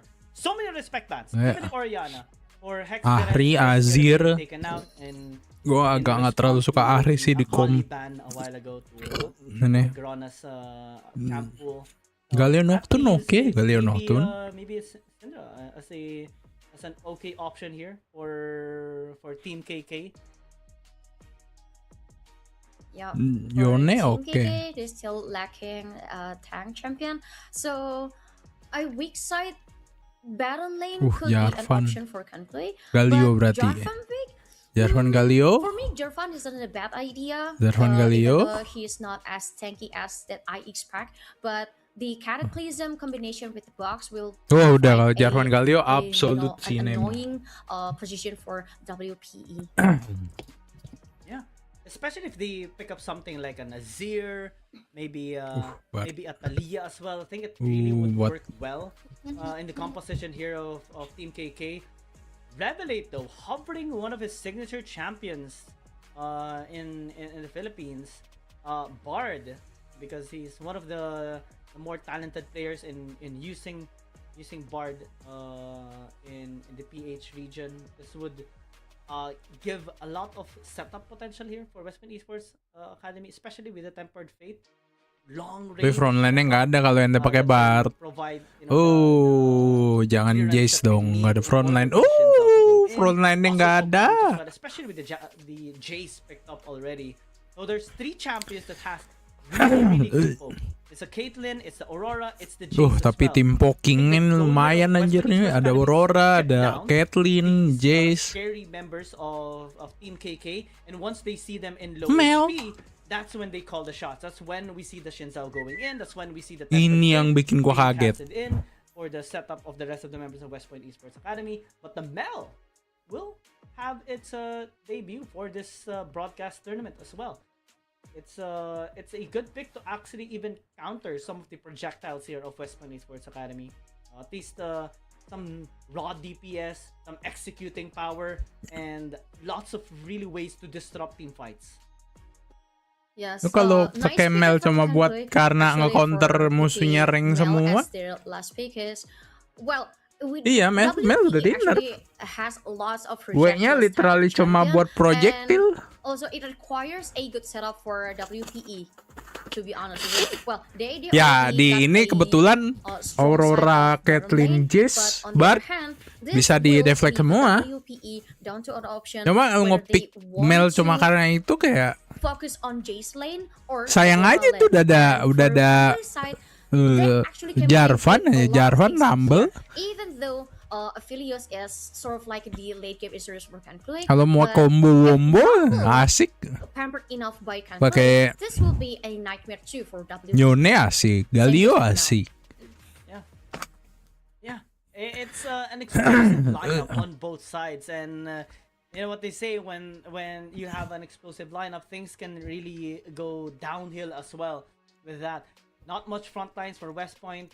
Kantoy, at least they do have a lot of front lines, but in terms of control, with the pokes present on West Point Esports, it's not a whole lot that can be absorbed by the Jarvan and the Thresh as well. It gives a little bit of pressure towards them as well to Kalau mau initiate fights fast enough before they side get lane, chipped down TF juga massively in asik. their HP because of the pokes, the triple Fokus pokes di side on West lane Point musuhnya Esports. soalnya. Interesting turnaround of events. I think we do have a well-rounded composition on both sides. I'm looking forward to seeing how they would execute this kind of composition, especially since I think early game can be much better here on the side of West Point Esports Academy, and it's kind of true to their nature as well. They really like being very aggressive in the early game, getting those invades done as well, and that's where Team KK needs to be extra careful. Yes, they really need to be extra careful, and as well as for WPE, they also need to be aware with the skirmish potential and ganking potential from Jarvan. I mean, Jarvan is also a good early game champion, early good setup too for in terms for the side of KK. So and it also opens a very wide option for KK2, which lane that they want to gank, because Aurora can be ganked by Jarvan, and also Caitlyn pretty much will be bullied by Jarvan too. But let's see what kind of decision that Kantoy will bring to the table when they are matching to the WPE Academy as our fifth match of today. Ya, Let's kita see. lihat aja lah. I'm really excited about this. But I also want to just give Intinya another nih, shout out to Team WP KK nggak Overloaded. bisa That's a really late cute logo game. as well. Bukan nggak bisa sih, agak Yeah, susah kalau great. dibawa late game. Nggak ada front line-nya. Especially those who give a little bit of cuteness onto their logo, because Di there's bawa some late teams game that kudu recognize harus the things zoning that benar-benar. is really Kalau formal enggak, and Jarvan Tres agak tebel, wah udah susah. to vibe in tournaments, but there's some who likes to get a little cutesy as well. Yeah, I mean that's kind of balance the vibes of Battle of Sea Proving Grounds. I mean, some can be so serious, but some can be so chill. But let's take a look at the inside of the game. Oh my God, early game contact between udah two pakai parties heal aja. is undeniable, but the damage Hit. has been focused Hit. towards Gochi as the Caitlyn. He almost died. Yeah. Especially because of the lethal tempo of Akihiko. It was able to proc it out and stack it up much faster. Good dodge as well on the Q of Polio. They're able to deny some of the damage output of West Point Esports Academy's bot laners, while able to answer back much more efficiently. Right now at level 2 as well, there is the bigger threat, which is the hook combo or engage potential of Gojo. So I think West Point Esports Academy will need to step back a little. Miss. The- Lemau. Pass there by Yeah. the Hex Zerens not being pressured that much by the Jace. I just remember that this kind of sad situation between Mel and Jace, because they are lovers. Oh my God. Bring back Alright, King. yeah. Why is there an It's Valentine's Day. Hello. It should be a day, hello, a night it's for Valentine. love. Did they fight over something? What did Jace do this time? Come on. Yeah, it's always made on the fault. It's it's like always the initial impression. Like, Yeah. okay, Women always right. what did the guy do? Horor-horornya What did the komit guy ya. do? Baru Come sadar on, gua. why are you guys fighting? What did the guy? What did Jace do? Probably Jace. There's something.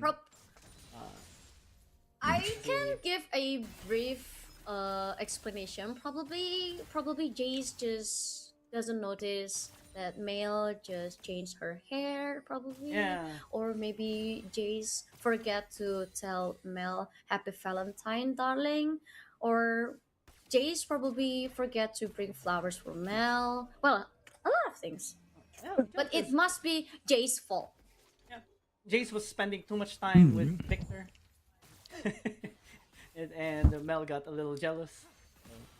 So, yeah. The little bromance happening between Jace and Victor. Yeah, the It's bromance okay. Pro Max. Oh, flash in to flash out by Agrona. That was so close though. Very short range. Gone in the vicinity though. Tunggu. He does Bait. have that. Atas, ke atas. Jarvan's gonna be on the way. Aduh, langsung Let's see as nongol they try Jarvan, to eh. bait each other. They're still gonna be pursuing, especially after being accompanied by Revelate. Lag and drag used actually onto the Bard. As the damage output is actually quite high. Agak chaos. Yeah, protecting the queen at all costs. I mean, Jarvan is actually wanna teleport back to the base, but after seeing Kankui, a Bard coming to the mid lane, he just show himself up, just give a presence towards the WPE. Don't do any mess towards my queen, but still there's no any engage at all from both parties. They just poking towards each other, something that I expect from WPE because they line up on the early game. The only thing that they can do is just poking here and poking there. I mean, you have Caitlyn as poker, and you also have Jace as the poker too in a mid lane, and not to mention Aurora. That is a late game champion that requires an item to create a burst damage. So the only thing that she can do is just poking. Good response though by Gojo as well. Might force out a flash there onto Folio, but they did chunk them out real good. Half HP, quarter HP as well onto the Caitlyn. No Not gonna be flash. this time the Jace doesn't have flash. Nice, And definitely first Agron's gonna be taken down. blood. That's first blood by Team KK. Nice crowd control. Padahal dia kalau nggak usah nge-flash juga oh my bisa god, dapet what itu. happened? He wants to get back, but he cannot. And only Nice. need one projectile to confirm the death of Sintel. Really good rotation coming in from Gojo. Was able to spot out Devour that was wanting to help. Maybe get a 1-for-1 trade into the mid lane. He just got caught out. 0-2 start for West. Oh, itu kalau ada hook Team KK. kepanis itu Caitlyn anjir. Fantastic start, especially for Saya Exodus. dipakai buat maju. Yeah, they are very patient to find a momentum here, and as they already secured 2 kills, Anjing, even though dari it's not YouTube. that good, but No it way. opens a potential to securing the first dragon. But WPE also, kind of very quick to respond to that. So Ah, they mati just try to Caitlyn dah. reposition themselves. But I think this is not a good position. Yeah, Devour's already dead. Here comes the ult coming from Hexerlands as now Team KK is just collapsing onto West Point Esports Academy. It's a 4-0 start. This is an explosive start here for Team KK. And they're even gonna be getting the dragon early into this game. I get the idea that WPE wants to do, but the setup of WP is just a little bit premature towards the conclude, and considering how many waves that 3-0 they melee deploy, anjir. in Somehow front of the berhasil Dragon anjir King, melee. and that's why conclude GG. just, can take them down easily. And it's already helping them out so much in terms of the economy. 3-0 start for Hexerlands. A kill as well was secured by Akihiko a while ago. This affiliate is gonna be a massive problem later, especially the Mel. even though there was a couple of changes made onto the Mel, the kit still remains the same, and the damage output is still relatively high. Especially, most especially when you give this amount of kills and gold towards this champion. Yeah. Westman and- Esports Academy, if they want to come back here in this game, they really need to step up. And don't forget that the threat is started to rise in here because Mel already got 3 kills. So for WP Academy needs to try need to find a way how to set the score with the Kankui. And I think it's kind of hard this time. Maybe through top lane. Gitu Because bot dia. lane is kind of hard as well to exit given the composition that they Cair, do have with Devour. 2k gold. This behind so far. Well, Team KK is managing to really cripple the members here of Westman Esports Academy. The punishment that they have made so far, even down to like the summoner spell cooldowns, is really Kena. massive. Good spell block by Hexer. Ulti, masih no flash. Aduh, miss. It's still on cooldown for 5 seconds. Dor. He cannot escape as he gets blown up. Aduh, Jarvan gagal. Aduh, nggak kena stunnya Mel. Finally, he does.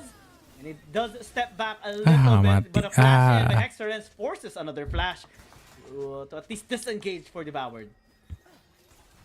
That's a very big information for Kankui, and as well as what happened on the duel lane, WPE get a lot of pressure from the KK team, and that's not looking good because the game is on from WPE to find a trading here. Waduh. Akihiko is already Stress. dying here, but 5-star general still trying to give a lot of support towards the cat lane. Nggak ada and wave, every single sakit person dipukulin at the creep. dual lane successfully get back.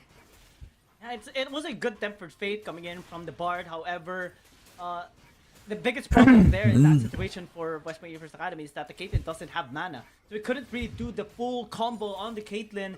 Even though there was a trap laid out, he couldn't use the Q and the E effectively as well. And it was being threatened by Gojo as well.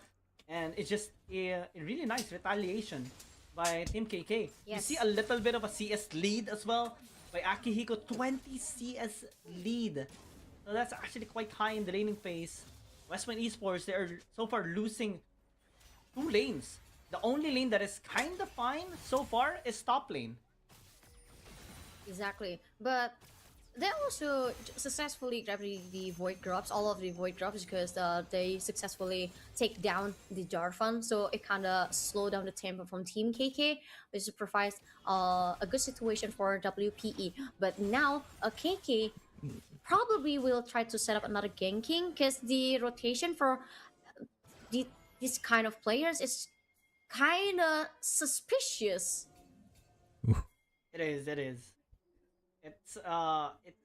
It's not characteristic Oh. of what we usually see on Westman Esports. Revelate getting caught out, forced to use a tempered fate onto himself, but it's Nice. still gonna get blown off by Hexer Ends.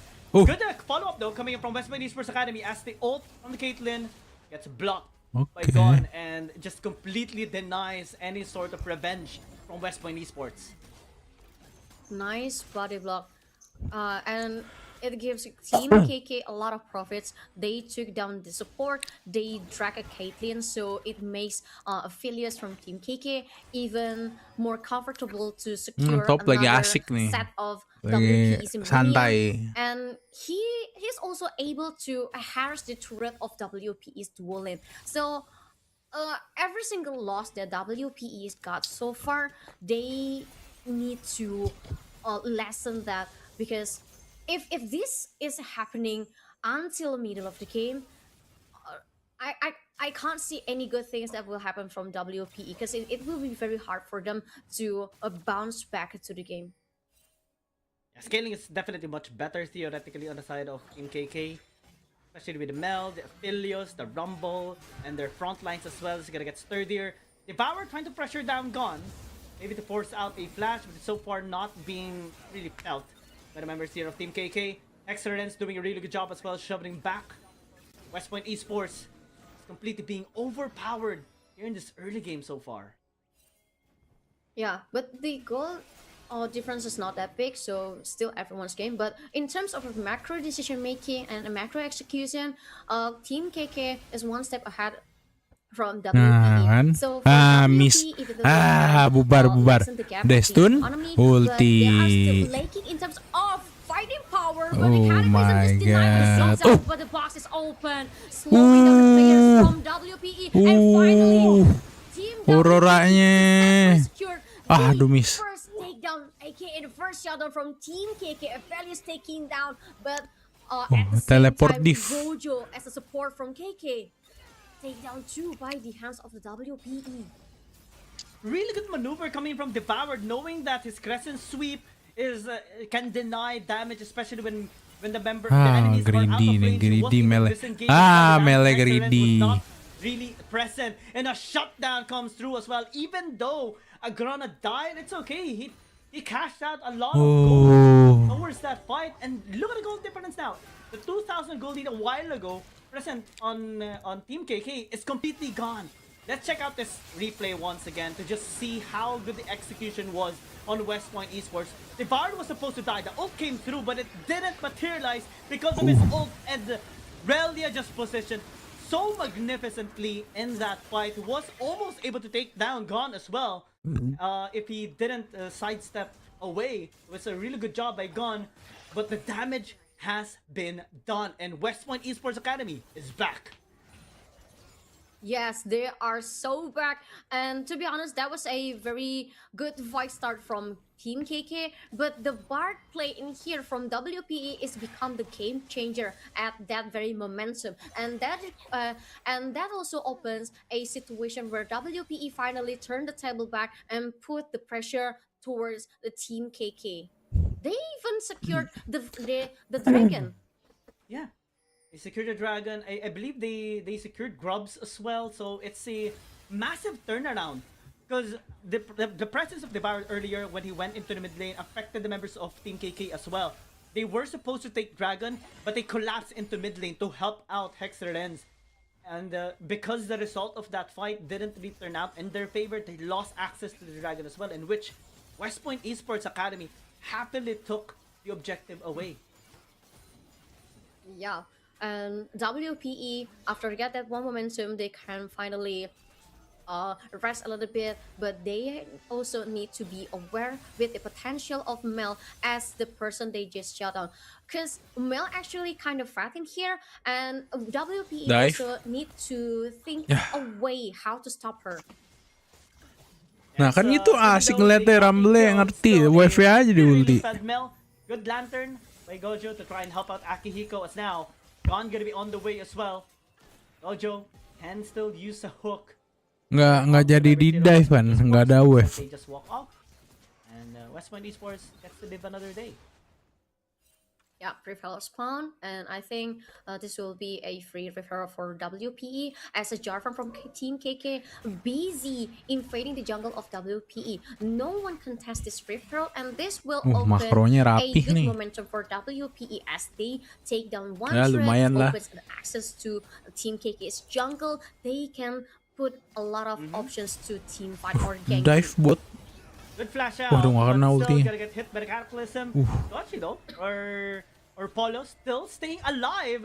Looks like West Point Esports Academy, they might have time for retaliation, but never mind. The damage from Hexter is just too high, and it gets both kills as well. Yeah, it's like a redemption Clean dive, kill clean dive. for not contesting the referral. But Sinto, kind of dangerous to walk casually at the river in front of Team KK's player like that. But thankfully, he's still able to got back to the base. Yeah, it was just taking this scuttle crab in the bot side. Was able to still take it despite the presence of Gon, especially with him not having flash. But let's check out this replay right here. Because the gap kinda got extended, their time in this bot lane tower. But the placements of the members here of Team KK was actually really good. They just waited patiently for Hexer Lens to actually be here. The damage was just so high coming in from this Mel. Completely decimated both members apa itu ulti of West Point Rumble? Esports Academy. On the top lane though, Circle gonna get dropped as Dobby trying to stay alive, does have a blast going to relocate himself, but finds himself surrounded with two members of Westwood Esports Academy. Gone gonna be the next target, as Devour's gonna be on the way with the Temper Fate already casted onto that tower.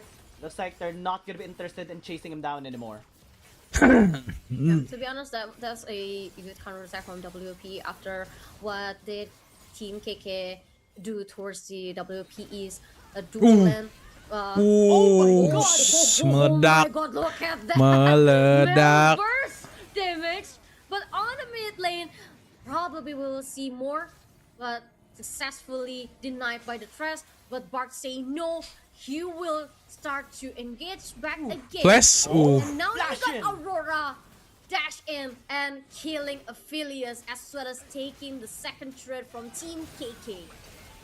Looks like, even though Team KK is still ahead here in this game, Westwood Esports Academy finds some light at the end of the tunnel through Relia.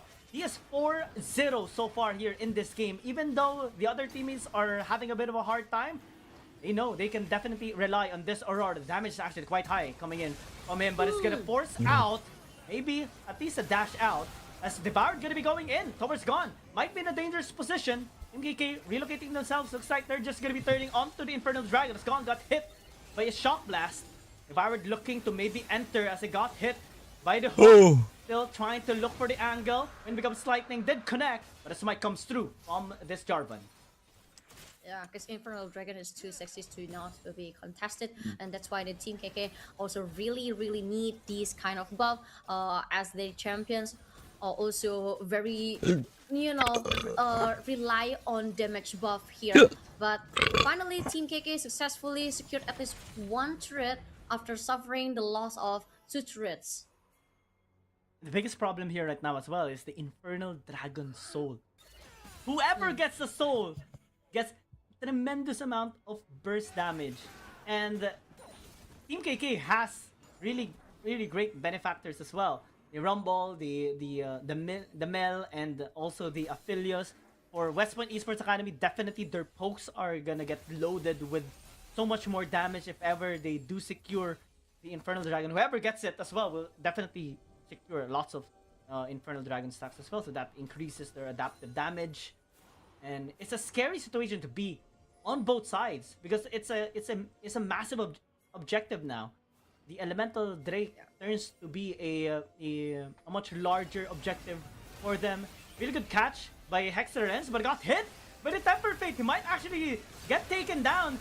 Good retaliation though, as West Point Esports still successful in taking down the kill. Devour's cair, spawning. mati Philip melee. maybe for an escape path, but it's taking too long. Still was able to get it. Oh my What? god! This game Oh is my over. god! With the Rift Herald, looks like the tactic What worked the this time. hell? Oh Itu my God. berapa What on digit earth is darahnya? happening? Well, to be honest, I was kind of sad to What see the movement hell? of Mel from Team KK, because it's just like Maling a anjir, little bit too kabur. confident to stay on that bush. Thinking that Kabur, she will be Sinjawe able to handle kabur. two people from WPE side, not knowing that actually it's not two but three with Bart. And the Tamper Fate put on the Mel's head, it's already become a death sentence for Mel, and Team KK actually did a very good job to get some redemption kill towards the WPE Academy, and or at least just lessen the suffer that they just facing. But WPE Academy, for me, it's just kind of basic to just get a Mel kill in here without able to do an extra one. I'm still hungover with the great escape by Devoured.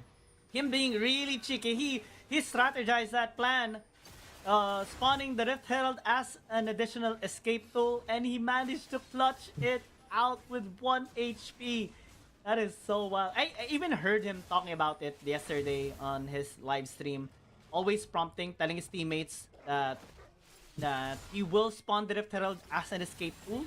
So that's one of the reasons why he really prioritizes Rift Herald, because it's a dive escape tool for him as well, not just a push objective. And he managed to escape a really tough situation with it now. Baron gonna be started though. West Point Esports Academy. This is gonna be tough. Mas Baron. needs to Really? establish vision here. I think they have a good insight that the Baron is already being started, but the pressure coming in from the Poke members here of West Point Esports Academy is just really irritating for them. 9,000 left on the objective, and looks like Jurebo. there is a chance that this objective is gonna be giving it away. Ah, dah nice. Clutch banget Barte. The pathway here of the Jarvan is mati now. dah Barte. The Dah. portal is there, and looks like they're just gonna be giving the Bard away as the sacrificial support. The objective already secured. Oh my god. Well, actually, Team KK doesn't really have the map control at the Baron pit. That's why WPA Clutch can banget, comfortably, Barte. start the Baronature. Nah lagi Not to Jarvan nih. mention, they Mati also naman. have Bard to attack back towards the Team KK in case Team mati udah, KK Mel. just contest the Baronature. But hold on for a second, Itu Mel, dia. for the second time, are too confident walking by herself and got punished Bolte. twice. Berbanding anjir jadi Twice in a row as well. He might need to be extra careful now in his positioning, Plus 2K. because he is still prone, especially without the spell shield. I think he is trying to build a spell shield item to be able to at least avoid some of the damage output coming in from West Point Esports Academy. But it's still kind of far from that, and because of the Mel being taken down, it's another dragon gonna be taken, this time by West Point Esports Academy. Yeah, and now the game situation already swing to WPE's favor, because the Team KK tend to do, unimportant mistakes. Like, it's 2 times in a row. Mel walk casually by Almost. herself, get punished, and that turns the tempo from Team KK to maintain the situation of the game on their favor, turn down twice too.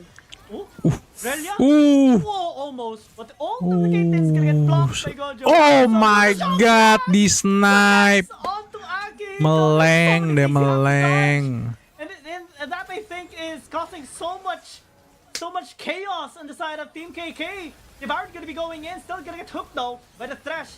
But it leaves the tower very vulnerable. Ya nih, gue ngeliat dari Rumble jarang kelihatan nih di team fight nih. Just to be safe, I think they're done with what they did in the mid lane. They're ahead this time around, 2,000 gold. Oh my Oh god. my god. There's no safe spot in the map. I mean, like, you look at the projectiles that WPE have. I mean, you have the Catelyn's ult, you have the Jace Shock Blast, and you have the gunshots from Aurora. Every single spot in this map is already a threat for you. And Team KK, even though they are leading at the early of the game until the middle of the game, now they're slowly dying.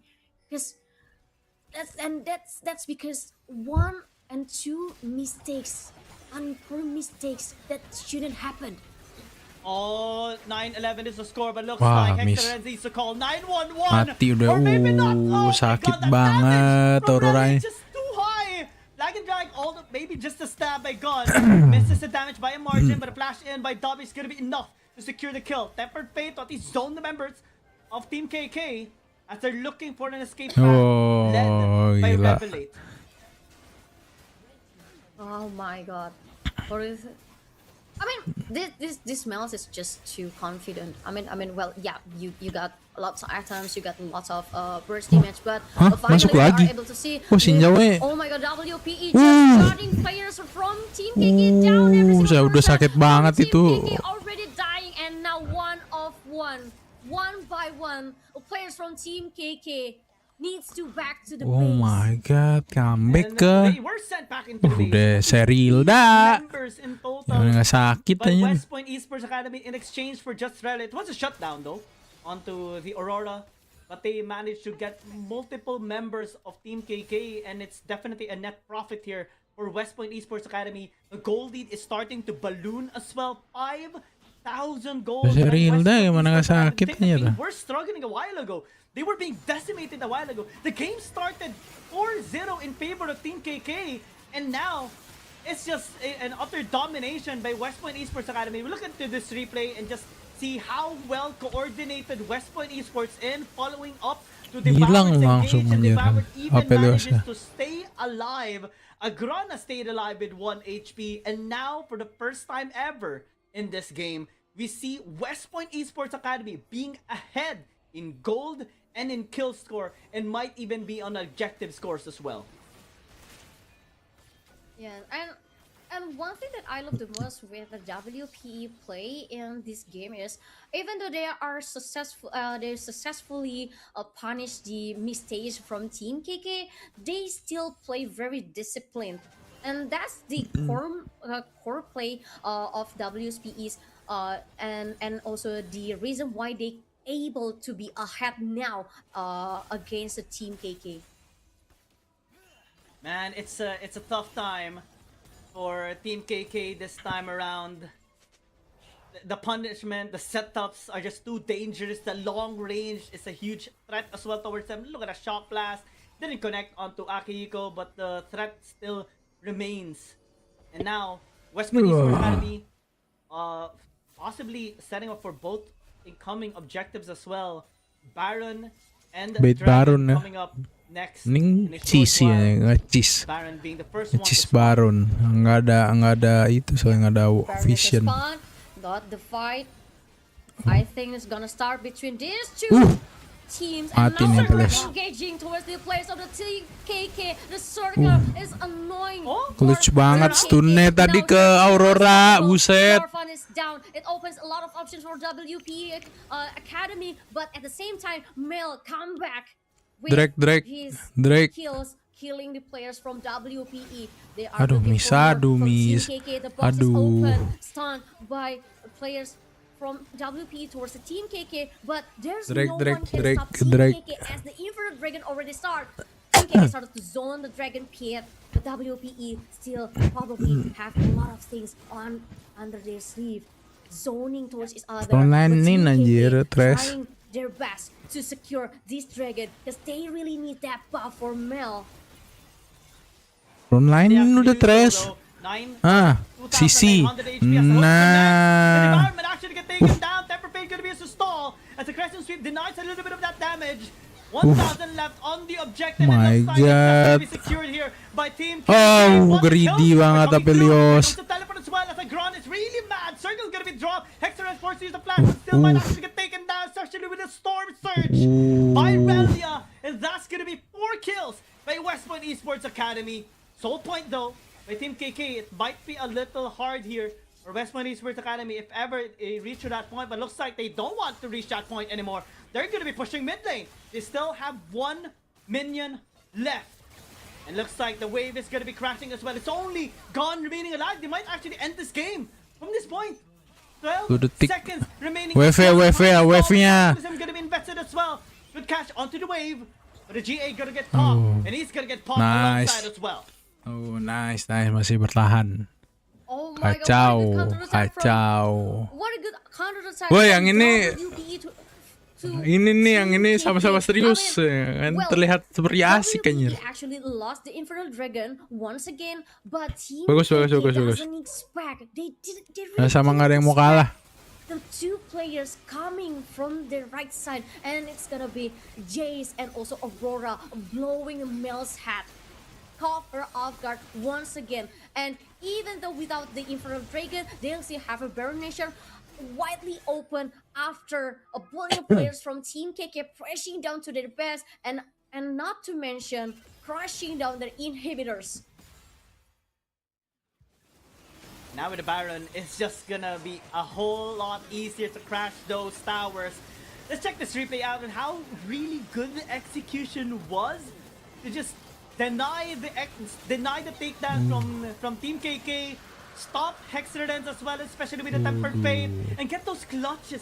Generally, the response from the rest of the members of West Point Esports Academy was just so good as well. The double teleport to flank the banget members itu. of Team KK, and now gold is just ballooning even further. 6,000 gold lead, Temper Fate to maybe catch Gone.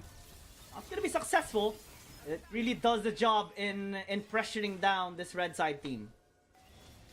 Yes, with this Baronesia buff on WPE's hands, they are very confident yet disciplined to push towards the base of Team KK. And Team KK, now the only thing that they have to do is Auroranya just to hard carry, defend the anjir. Nexus. GG. It's the only thing they can do, especially with this situation right now. They're being surrounded as well. Aurelia has a good flank position. Devoured though got hit massively there by Team KK. Is forced to step back a little bit. Good placements with traps by the Caitlyn. As Folio looking to maybe poke them out as well. They're giving tremendous amount of respect here towards Team KK as top lane is just going to be pushed here by Westman Esports Academy. Round number 2 though. Team KK still desperately trying to defend. Good return there on the shock blast. Chip down the members here of Westman Esports Academy a bit. And they're doing a really good job defending this bot inhibitor tower. But the others are already destroyed and might be a struggle for them. Yeah, struggle is on Team KK's side. TikTok, They only TikTok, have one TikTok. inhibitor left in front of the jungle, but now it's destroyed. And every single person from WPE Kang will Wai, fighting waktumu their way sudah towards the habis. Nexus of Team KK 5 versus 5, but the Nexus is almost widely exposed by the players from WPE dipaksa Academy. kah? One last fight probably will become the Paksa kah? sentence of Team KK. Now is their time to protect the I Nexus. know but you want duit, Aurora players from ulti. WPE is Aku just too slow tahu to kamu handle. mau Every single person ulti. from Team KK trying their best to body block the damage, but Ah. Healers could not handle that. Now the Nexus, the Cataclysm trying to delay the Comeback movement of Israel. WPE, but the Nexus already GG. crushed, and this is the win for Oh WPE my Academy, God, and they are proceeding to GG. the next stage. Really great comeback here by West Point Esports Academy.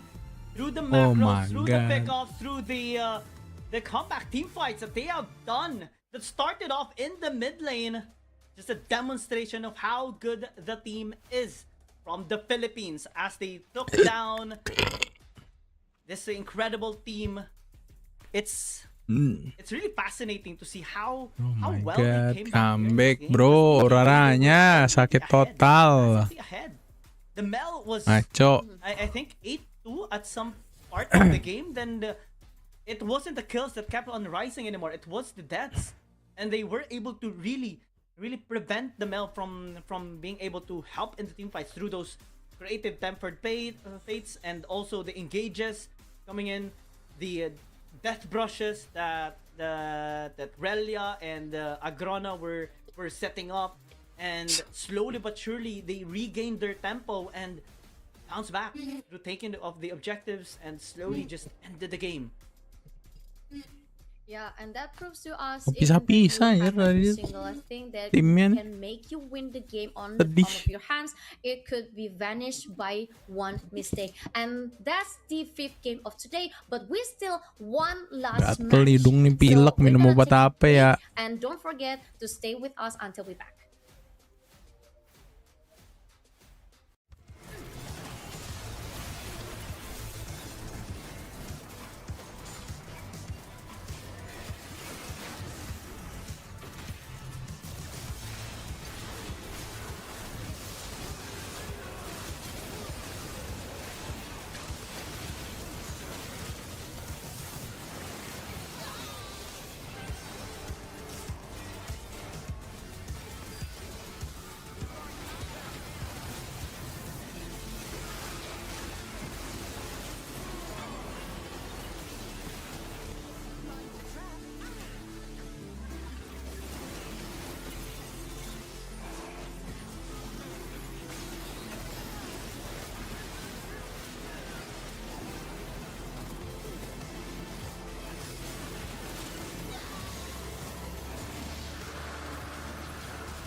Gat.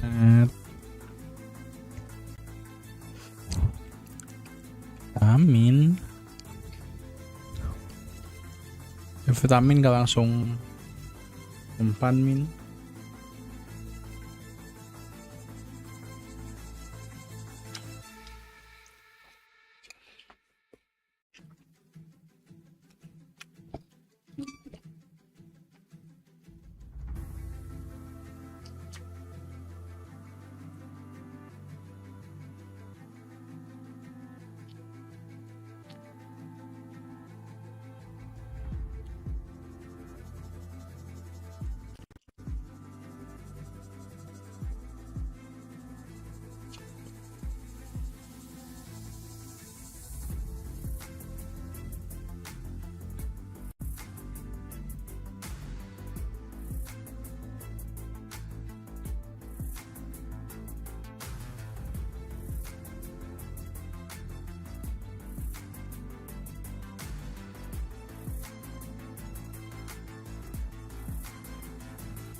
Okay, match terakhir guys.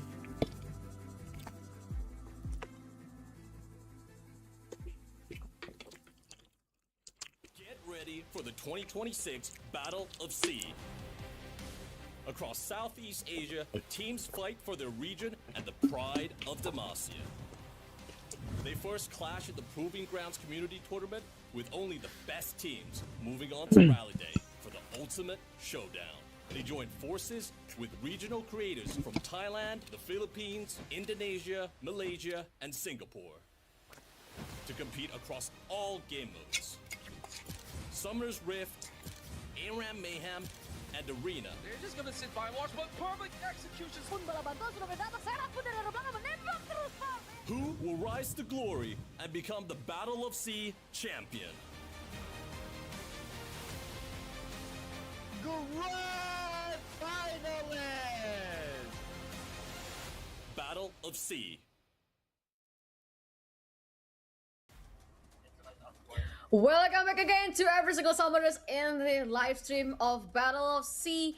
Proving Grounds. This is the last match with us, the casters Abigail and Gia, and we've been delivering a lot of teams to the next stage as well as to their home. And we have to send one team to the next stage and also one team to their home. Oh, it's gonna be a tough one for sure for everyone that is tuning in, especially those who are really fired up for today's matches, because we have one last game that is sort for everyone to enjoy. It's the match of Fury Charm versus Doko TCG. A while ago, Fury Charm did have a good game against their opponent, which was SSS. SSS was really strong. I was actually surprised how strong as well SSS is. I think we kinda introduced Fury Charm as the team to look out for, especially with their pro experience as well, in their LCP promos or LCP experience as well. SSS proved to be really astounding and impressive. Now Fury Charm has to redeem themselves. They have a chance, but it's not gonna be easy. They have to win against Doko TCG, or yeah. Yes. I mean, the They very want last full match sense. will be, yeah. For with full sense, it's kind of giving me a LCP wildcard vibes from last year, and for me, this is a banger match actually, because it feels like a a quick grand final for us to see. I mean, Full Sense is a very established team. Same goes with Fairy Jump, even though they are not from an established team. But they proved to us last year they played very well as the representative from Malaysia and Singapore. But on the other hand, with 1 year past already, we don't really know what will happen if these two teams meeting once again. So since both of them only got one chance Enggak, left, tadi nggak ada yang nge-pick Azir apa? they need to, as the title of Sedih banget dah. today's tournament, Proving Grounds, they need to prove themselves in this very moment.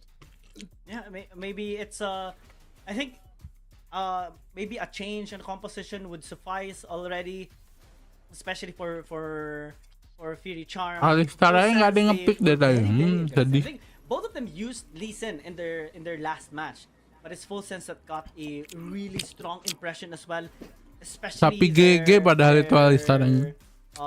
their jungler, which was Pew.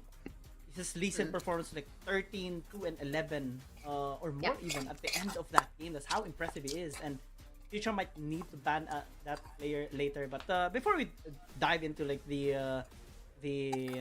details into like champions and compositions, it's just something I really want to talk about as well. It's a nice change right now in this tournament that we're also introducing like the community side of things. We have this community tournament where we see aspiring teams and even well-established teams battle for the very top, and no matter what the outcome is, there is still a chance for them to represent their country or they represent their region. Whoever is the top performing team in the region gets to represent them in the matches for 22 alongside with the influencer. And I think it's like a perfect mix between the fun time with influencers and also the competitive side with like the established teams. I like it. I agree with that point, and I love the way how Battle of Sea also changed from last year, because last year is just a very quick format, and to be honest, I feel like that was a very standard one. And for this year, they separated to one for community and one for Rally Day. And for Rally Day is not the common system, because we are going to witness a new system how to play with the influencers, because the best performing team from each country will join the respective influencer, which is we will have 4 regions on Indonesia, Philippines, Thai, and MYSG, and they will represent their nation. So that also the essence of the Battle of Sea itself. And considering the format of the Rally Day is gonna be different with today's session, because in today's session there will be a double elimination. But for the Rally Day, the influencer show match, they will compete against the other 3 countries across 3 game modes in Summer's Rift, Air Mayhem, and Arena. So they have to collect point based on the system to determine the best team in the region. So it requires a little bit more strategy than just playing the game. Even especially here, right, in the ongoing community tournament portion, our bracket is getting close to the conclusion to determine which team is the strongest out of the 163 teams that registered here in this tournament. Semifinalnya BO1 juga. There's still the upper bracket finals, which is a best of 1, the lower bracket finals, which also is the lower bracket semifinals, which is a best of 1, So we are yet to see which team is going to be battling against West Point Esports Academy. Will it be Fear Charm or Full Sense?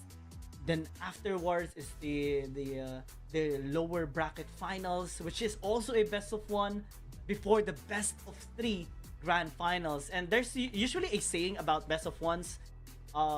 In the Philippines or in Filipino, we call that lason, which directly translates to poison, because anything can happen in a best of one.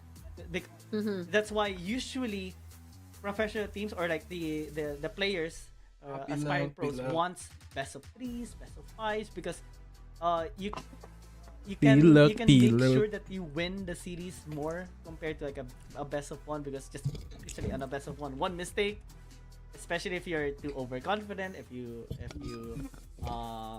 even make the smallest mistakes, you can get punished and lose your chance compared to a best of one. Exactly. And I think I also want to explain something. Since on the bracket we got a lot of MYHG representative, and if multiple teams from MYHG advance equally far, so we will set a tiebreaker match that will be played to determine the national representative for rally day. So there will be only one representative from every single region who will compete with their respective influences as the representative of the country. But moving on to the last game of today, Fairy Charm versus Team Full Sense. This is gonna be an absolute banger match, because both of them showed us a very good play, even though they are now on the lower bracket with only one life left. But Very Charm actually a very strong and calculated team back then when I was hosting for LCP wildcard. And for Full Sense, we already saw how aggressive they are, how reactive they are, and considering their opponent is a Very Charm who are very calculative, I'm down to see what kind of difference from last year that will be happen during this last match. I think there's also going to be a substitution onto the roster of Fury Charm. It's not going to be born this way, playing as a support. It's going to be AMG. There's a little bit of a switch up. I just noticed it a while ago when looking at the beginning of the poll. I was thinking, there's something missing. I think there's something I'm missing. But okay, there's a change on the roster here of Fury Charm.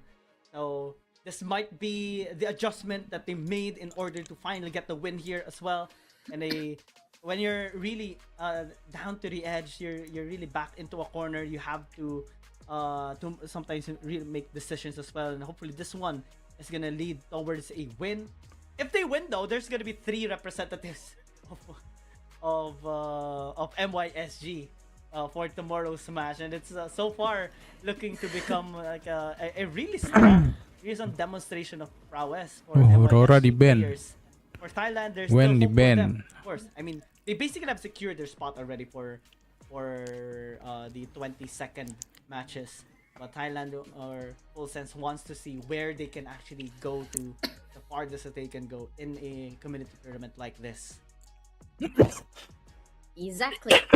And considering the banner session between the two teams, it's also very interesting. One, because every single person in both Full Sense and Fairy Charm just put a respect band towards each other. I mean, we've seen how good Shiro playing Aurora, but Gwen has also become a potential threat from Full Sense player, because as far as I remember, Few also a very good one with Gwen. And for Full Sense, banning Jarvan and Nico is like the respect, but the Yunara ban for Quake, Yunara is playing a very big role, to be honest. I mean, even though she's very hard on the early game, need a lot of support, but at the end of the day, Yunara's late game power is massive, something that you need to handle carefully. But for Fairy Charm, denying barriers is also a very perfect way to lessen the power of Full Sense, because so far every single team that pick up barriers, they got win. Yeah, and it's a really nice read as well by both of these teams, denying some picks that is going to be beneficial on their side, but also some pocket picks that they have denied onto each other as well.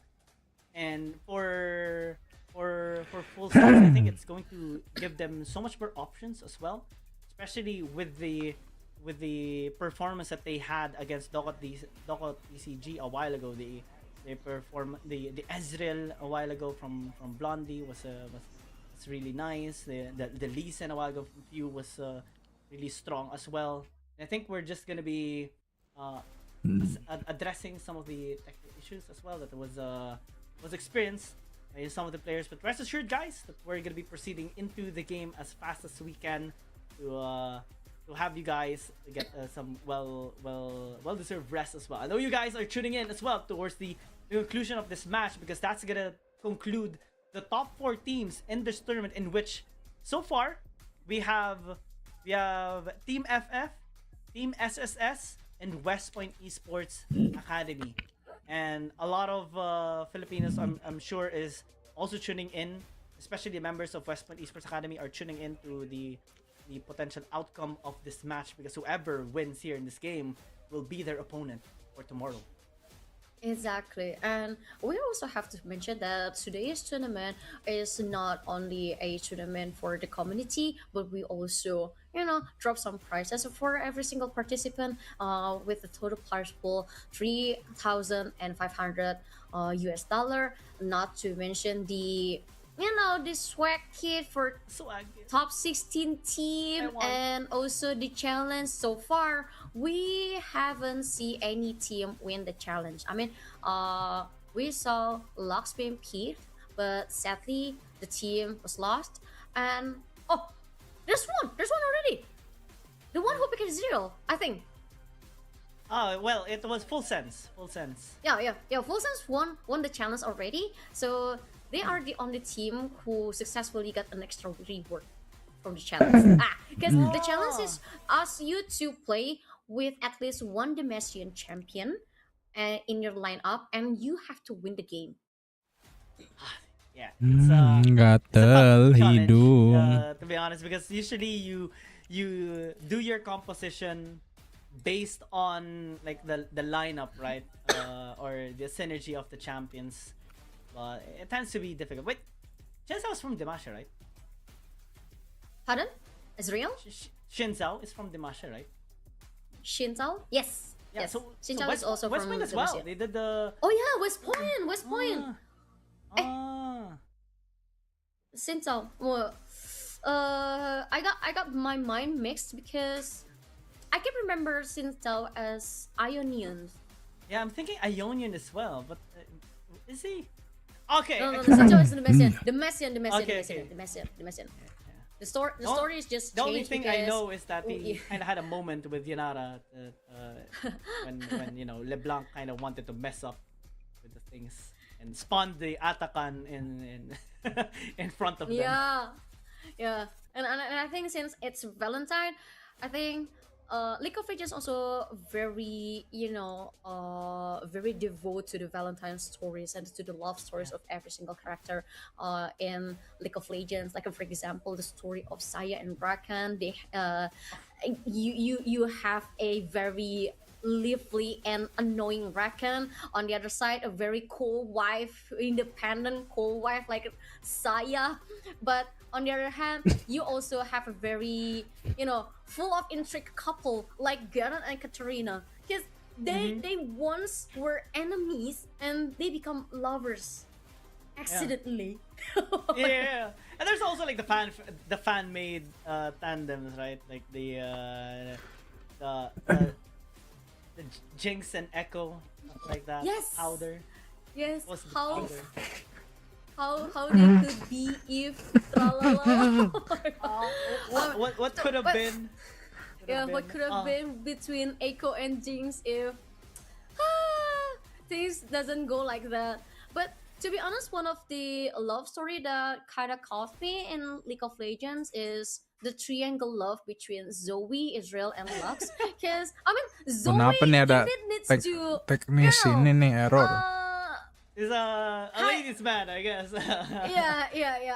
I mean, she needs to realize how old she is. So, I mean, she's Yeah. Isn't she a celestial or she's something?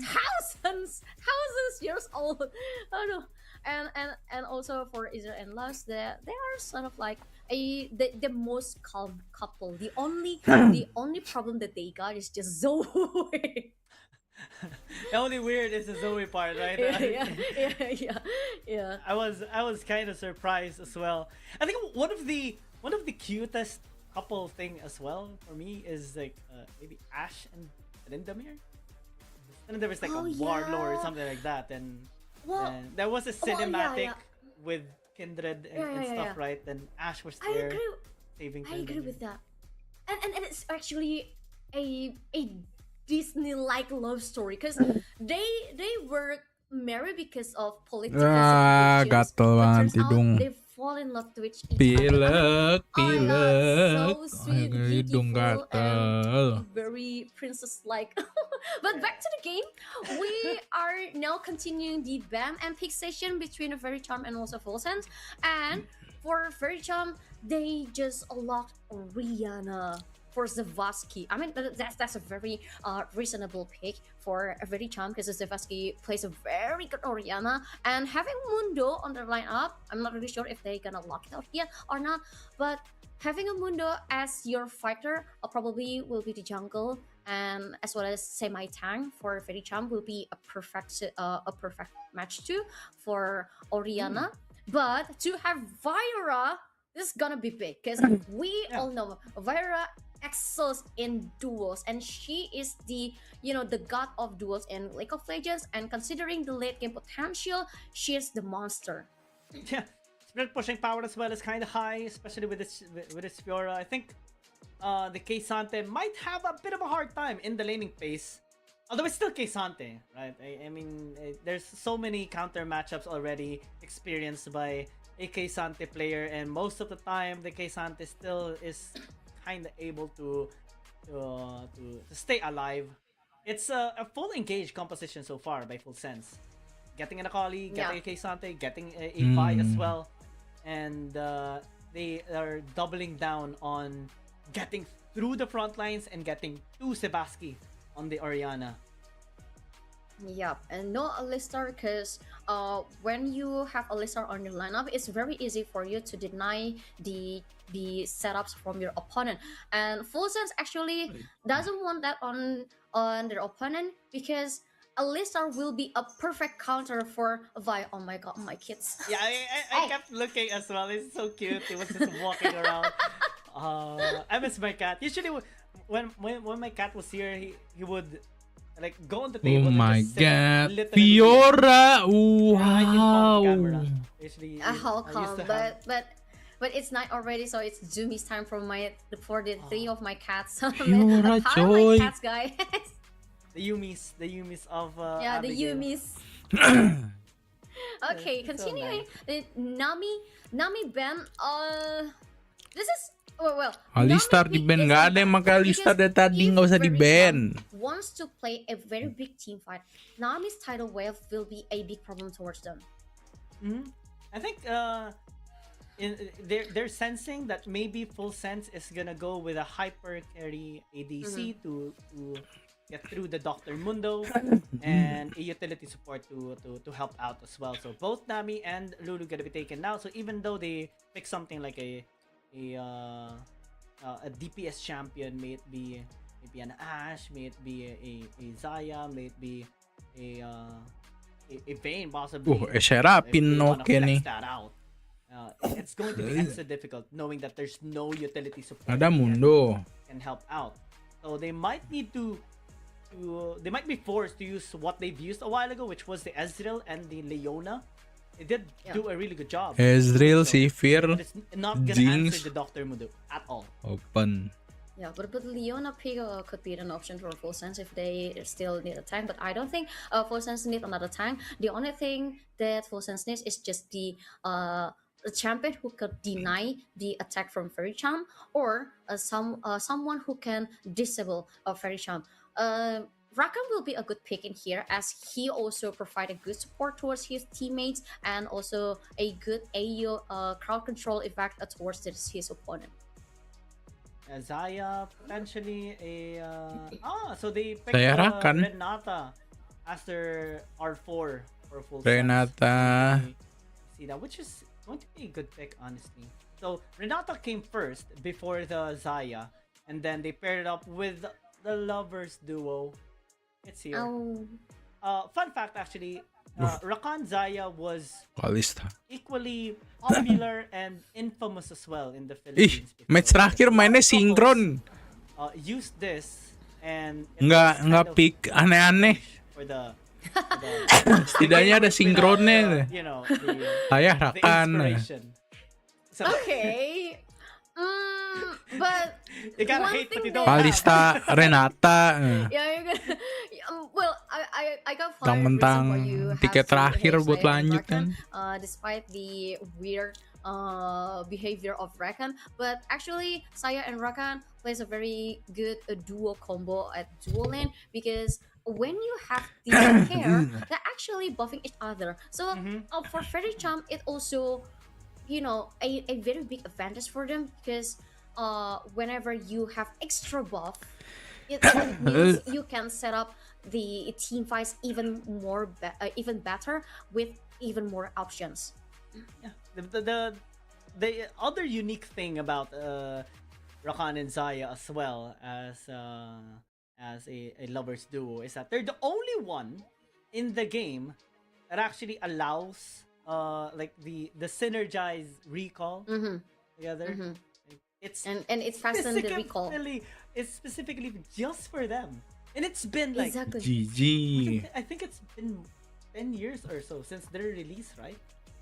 Yeah. believe Even it was Lucian and Senna 2016. doesn't have that kind of buff. Yeah, it's just for them. It looks like Yeah. they- But they- Saya and Rakan actually have the downside because, well, yes, Saya have escape skill with Feather Storm, but actually these two champions kind of squishy, and it requires a lot of attention to make them shining based on their role, and especially Saya. Saya couldn't be left behind during the laning phase, and for Rakan, it's kind of tricky to play Rakan. You need to exceptionally good at mechanics as well as the timing because Rakan isn't champion who could shine without mechanics. So and also game sense. So if Gue juga you tidak are good melihat enough to pick Cho'Gath. these two, Kenapa nggak ada yang main Cho'Gath? champions, Gue kira it bakal ada yang main means Cho'Gath di you S.E.A nih. will be the one who set the tempo of the game. Yeah. There's also like one of the downsides of Rakan as well being a strong engaged champion, but Rakan doesn't really have that much durability in his kit. So he's an Exactly. engaged champion essentially, but he doesn't have that tankiness. So I think it's something that they need to really watch out from. They have to really rely on the Dr. Mundo for the tankiness. Might be the one to face check first, then the Rakan comes in, then if you're in the rest of the members of Fury Charm will help out as well. But for full sense, it's a well-rounded composition. I do believe they have lots of tools to counter Fury Charm as well, especially the Renata. The hostile takeover definitely can be destructive when used properly. Yes, and let's take a look at the very last match of today. A battle of SEA proving grounds between Very Charm and Full Sense. This is something that we saw last year during LCP Wildcard. And who will win in this game and who will go back to their home? Because this is the very last chance that they have before proceeding to the next Ini stage. dia. Let's see. I mean, I think in this kind of composition, both teams would kind of opt to scale. I mean, for Fury Charm, they have Oriana, they have Zyrakan. Maybe they would be a little aggressive in the bot lane, but since they do have Dr. Mundo, ganking isn't really that much of an option. Maybe invades. But for full sense, yeah, they do have the Vi, so maybe some setups in top lane or bot lane would suffice. Possibly in mid lane as well if they do see the angle for it as well. But naturally, the lineups on both sides would opt to just scale and just wait for objectives, compared to the other drafts that we have seen from the previous. No, there are a couple of pokes coming in from Itai, doing a really good job. Baru mulai. Oh my god, Udah. very aggressive Ite, Udah harassing towards ignite aja. Zavasky. I mean, she's just a little Oriana. Calm down a bit. Calm down a bit. I know Walah, aggressive is the weh. middle name of Full Sense, but I don't expect this kind of aggressiveness level. Yeah, and normally when we see like an Oriana to a melee champion matchup, it is the Oriana being aggressive and poking out, maximizing the auto attack procs of his passive and also the Q, right? But in this case, Tai just went really aggressive, used the ignite as well and chunked him down real good. So at least that's gonna help him control the lane much better compared to the laning phase starting on equal HP. Yeah. And I really want to see how this Baron lane duel will goes. Because, I mean, it's very nice to see Fiora on the lineup of Very Charm. And she also opened a options for Very Charm to win the game with Fiora's skills to split pushing. It's kind of odd, right? Fiora naturally controls the lane. It's so hard to win against it's so hard to win against the Fiora. But PS though, getting caught out, forced to just disengage. Looks like it's Agresif total anjir nih. successful in invades, and Di invade jungle deh. this Vi will still have time to actually go top side or to clear his red side jungle. Yeah, I mean you have Vi, bro. I mean, if when you have Vi or Listen, I mean, ain't no way you don't invade your opponent's jungle. But let's take a look at the dual lane. The couples from Very Charm against the dual lane from Full Sense, Kalista and Renata. And Blondie this time is not really having a hard time, especially with Yuyusaki by his side. Uh, this combination usually is pretty common as well in the pro scene. That's why we see very aggressive nature of this duo bot lane. Whenever we see this champo, oh, might be a pause. Uh, yeah, it's we're just experiencing. Looks like we're just experiencing a little bit of a technical problem, but rest No assured, way, we'll still man. proceed and continue until the very end. So hold on for now.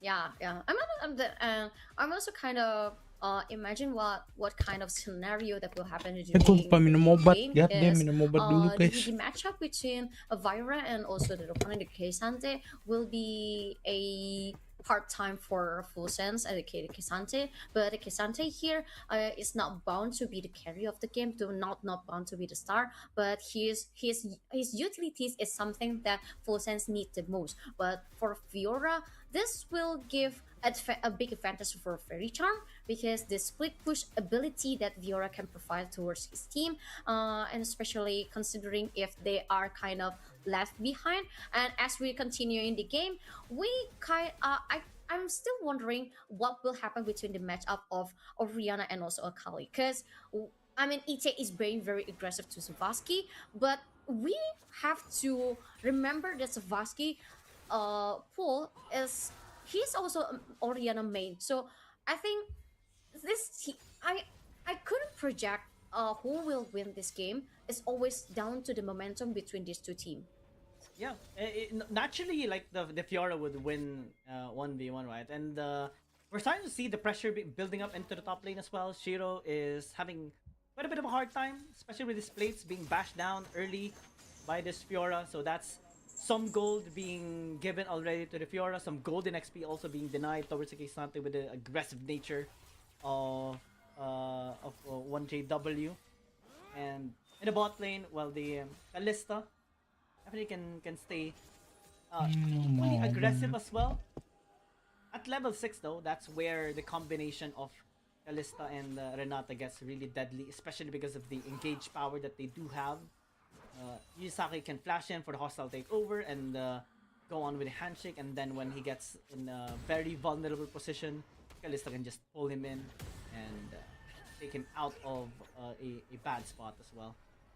Yeah, and also Kalista is a very tricky champion to play with because, well, if you can maximize her potential at the early of the game, she will be the monster. Because I once see Kalista jungle in Indo and it was wild.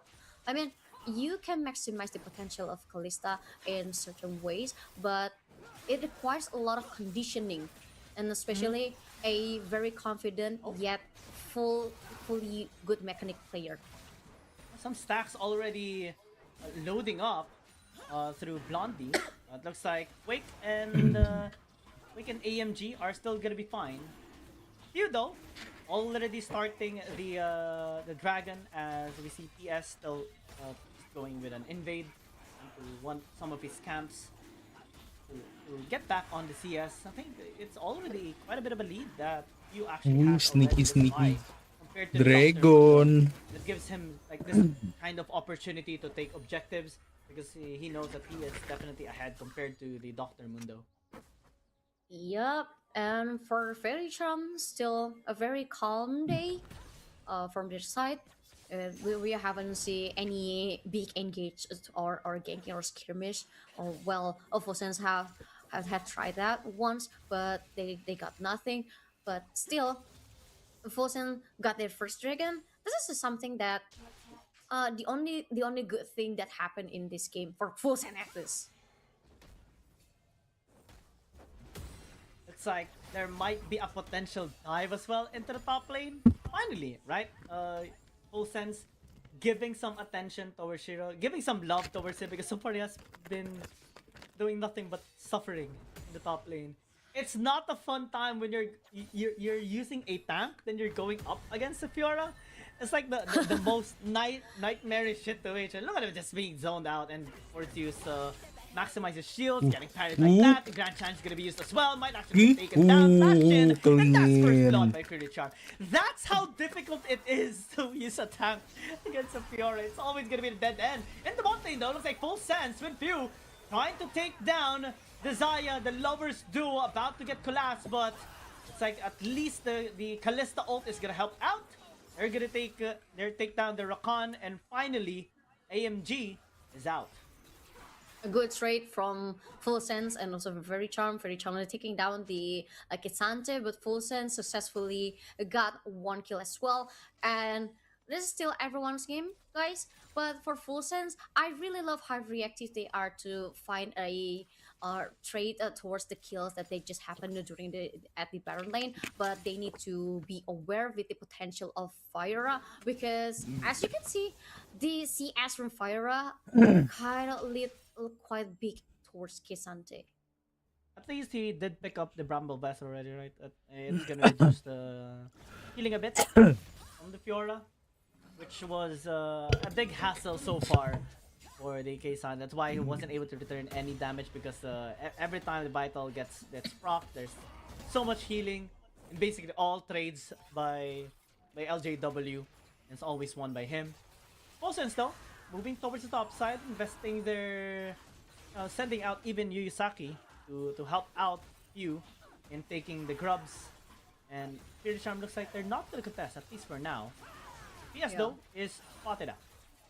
Yeah, Full Sense trying their best to maximize the early game potential of Vi, and they are successfully securing two big objectives, one dragon and full fight drops. But the duel and also the quickness already casted towards the Kalista from Full Sense, but it is not enough to Selamat anjir Kalisanya. No, just with the flash. Doesn't even have barrier and was able to stay alive. I think it was a good attempt by Fear the Charm. A nice response as well by Blondie, and now Yuyusaki is gonna be here as well. And they know that they don't have flash. Yeah, I think the best thing that Full Sense can do is just playing safely, protecting the turrets, not giving Fairy Charm a comfortable position, as Renata will protect the Kalista, and probably Full Sense needs a backup. I think a reset is required here for Blondie. But in the top lane, it looks like LJW is gonna Selamat get anjir Fioranya. Cease and desist was also already used by the Vi. it wasn't enough. I mean, it's kind of hard to take down a Fjord, especially when he does have riposte. And looks like they're just gonna be pushing bot lane with an attempt to zone them out as well. Just get a couple of plates. Gonna be okay already in terms of gold, as we see Fear Charm a little bit ahead, around 600 up compared to Full Sense. Yeah, what a hard position of Full Sense dual lane, because they keep holding Kalista, not being able to coming back to the base, because they just give a lot of pressures and taking down Oh my God. every single coins that they could collect. Dia ambil But very creepnya anjir. playing very GG safe jungle-nya. yet aggressive at the same time. I really love this kind of tempo. They are very calm, but at the same time are very keen to every single chance to step in Full Sense. I'm just a little hungover on what happened in top lane because a few just took some of the minions meant for Shiro. I was like, is this stacks? I mean, these duels can stay forever. I'm not gonna visit your lane for free, my guys. Okay, you wanted my presence? I'll give you my presence, but you'll also feel it by me getting your minions. If you want to know how forever looks like, just look at the Baron lane. Baron lane, oh. At least Few is helping out, right? I think it's Yeah, good. yeah. It's still good for Keisante. The most he needs is XP because he does level up tremendously well, especially with his abilities. But the tower, man, it's taking a beating already. It's close to being taken down already. Full Sense, though, at least are getting all the objectives. They took down the first dragon, took down the grubs, took down the second dragon, which is an infernal dragon as well. It's gonna be very helpful. Yeah, that's very helpful for them, and especially for Full Sense late game. And for Fairy Charm just secure the very first objective, which is a turret. And I think this is something they also need to, equaling the game situation with Full Sense, as Full Sense already got a lot of objectives. So Fairy Charm needs to do something with their economy, and having Vira fat as possible will be the main objective. Solo kill. And What happened, man? now, solo kill towards Zero for the second time, but will be trained with the life of Oriana. Nice try, Oriana. Fight. Yeah, if you did a really good job there, at least to answer back. But man, the Fiora is starting to be a problem. The Fiora is a big menace to Shiro, and it's not anymore manageable for this Keisante. Someone has to step up. Maybe the Akali, but it's also kind of hard to do that because the Fiora is definitely well fed. Might even pick up like a Trinity Force to add in more injury to his opponents, whoever tries to do it against him. We see as well, Yeah. that Lover's Recall. In Filipino terms, we say sana all, which means I know Sana all. It's you NVU. know, sana all. Yeah. Yeah, I know Sana all. I know Tasba, and also I know Tita and Tito. Solo kill lagi kah? Pilipinas. Wow. Solo kill lagi Fiora nih. Very malakas. Yeah. It's And strong. also Aduh, Oy, almost. Pogi.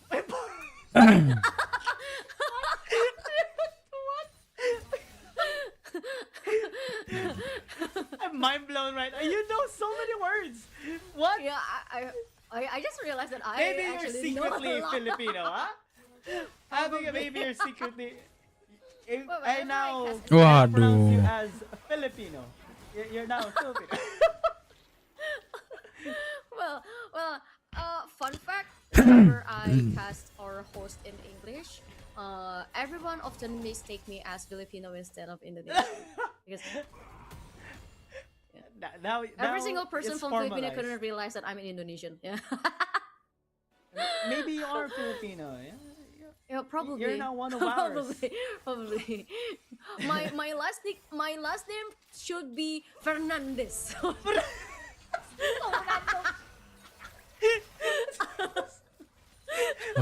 Kenapa di ulti sama Oriana? Enggak banget. Most Filipino word. I've heard all thing. But it's tayo though. He's gonna try to assassinate. Featherstorm was waiting. Oh, the blade caller was perfectly timed. Oh! Oh, what HP? Oh Actually, my him. god. Okay, What it was is just an he odd eating? moment. Oh my god, that was a very dangerous moment that you could not replicate in your home. It has to be, done by the professionals.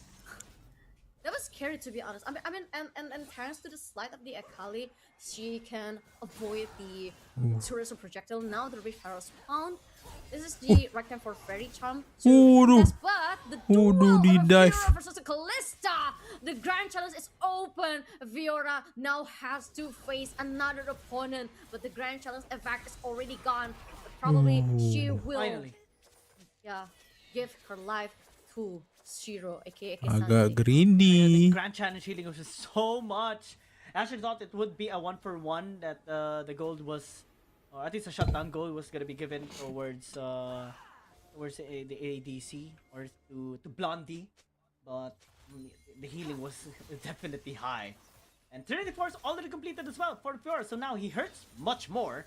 Mid lane though, there might be an engage with a flash to just dodge.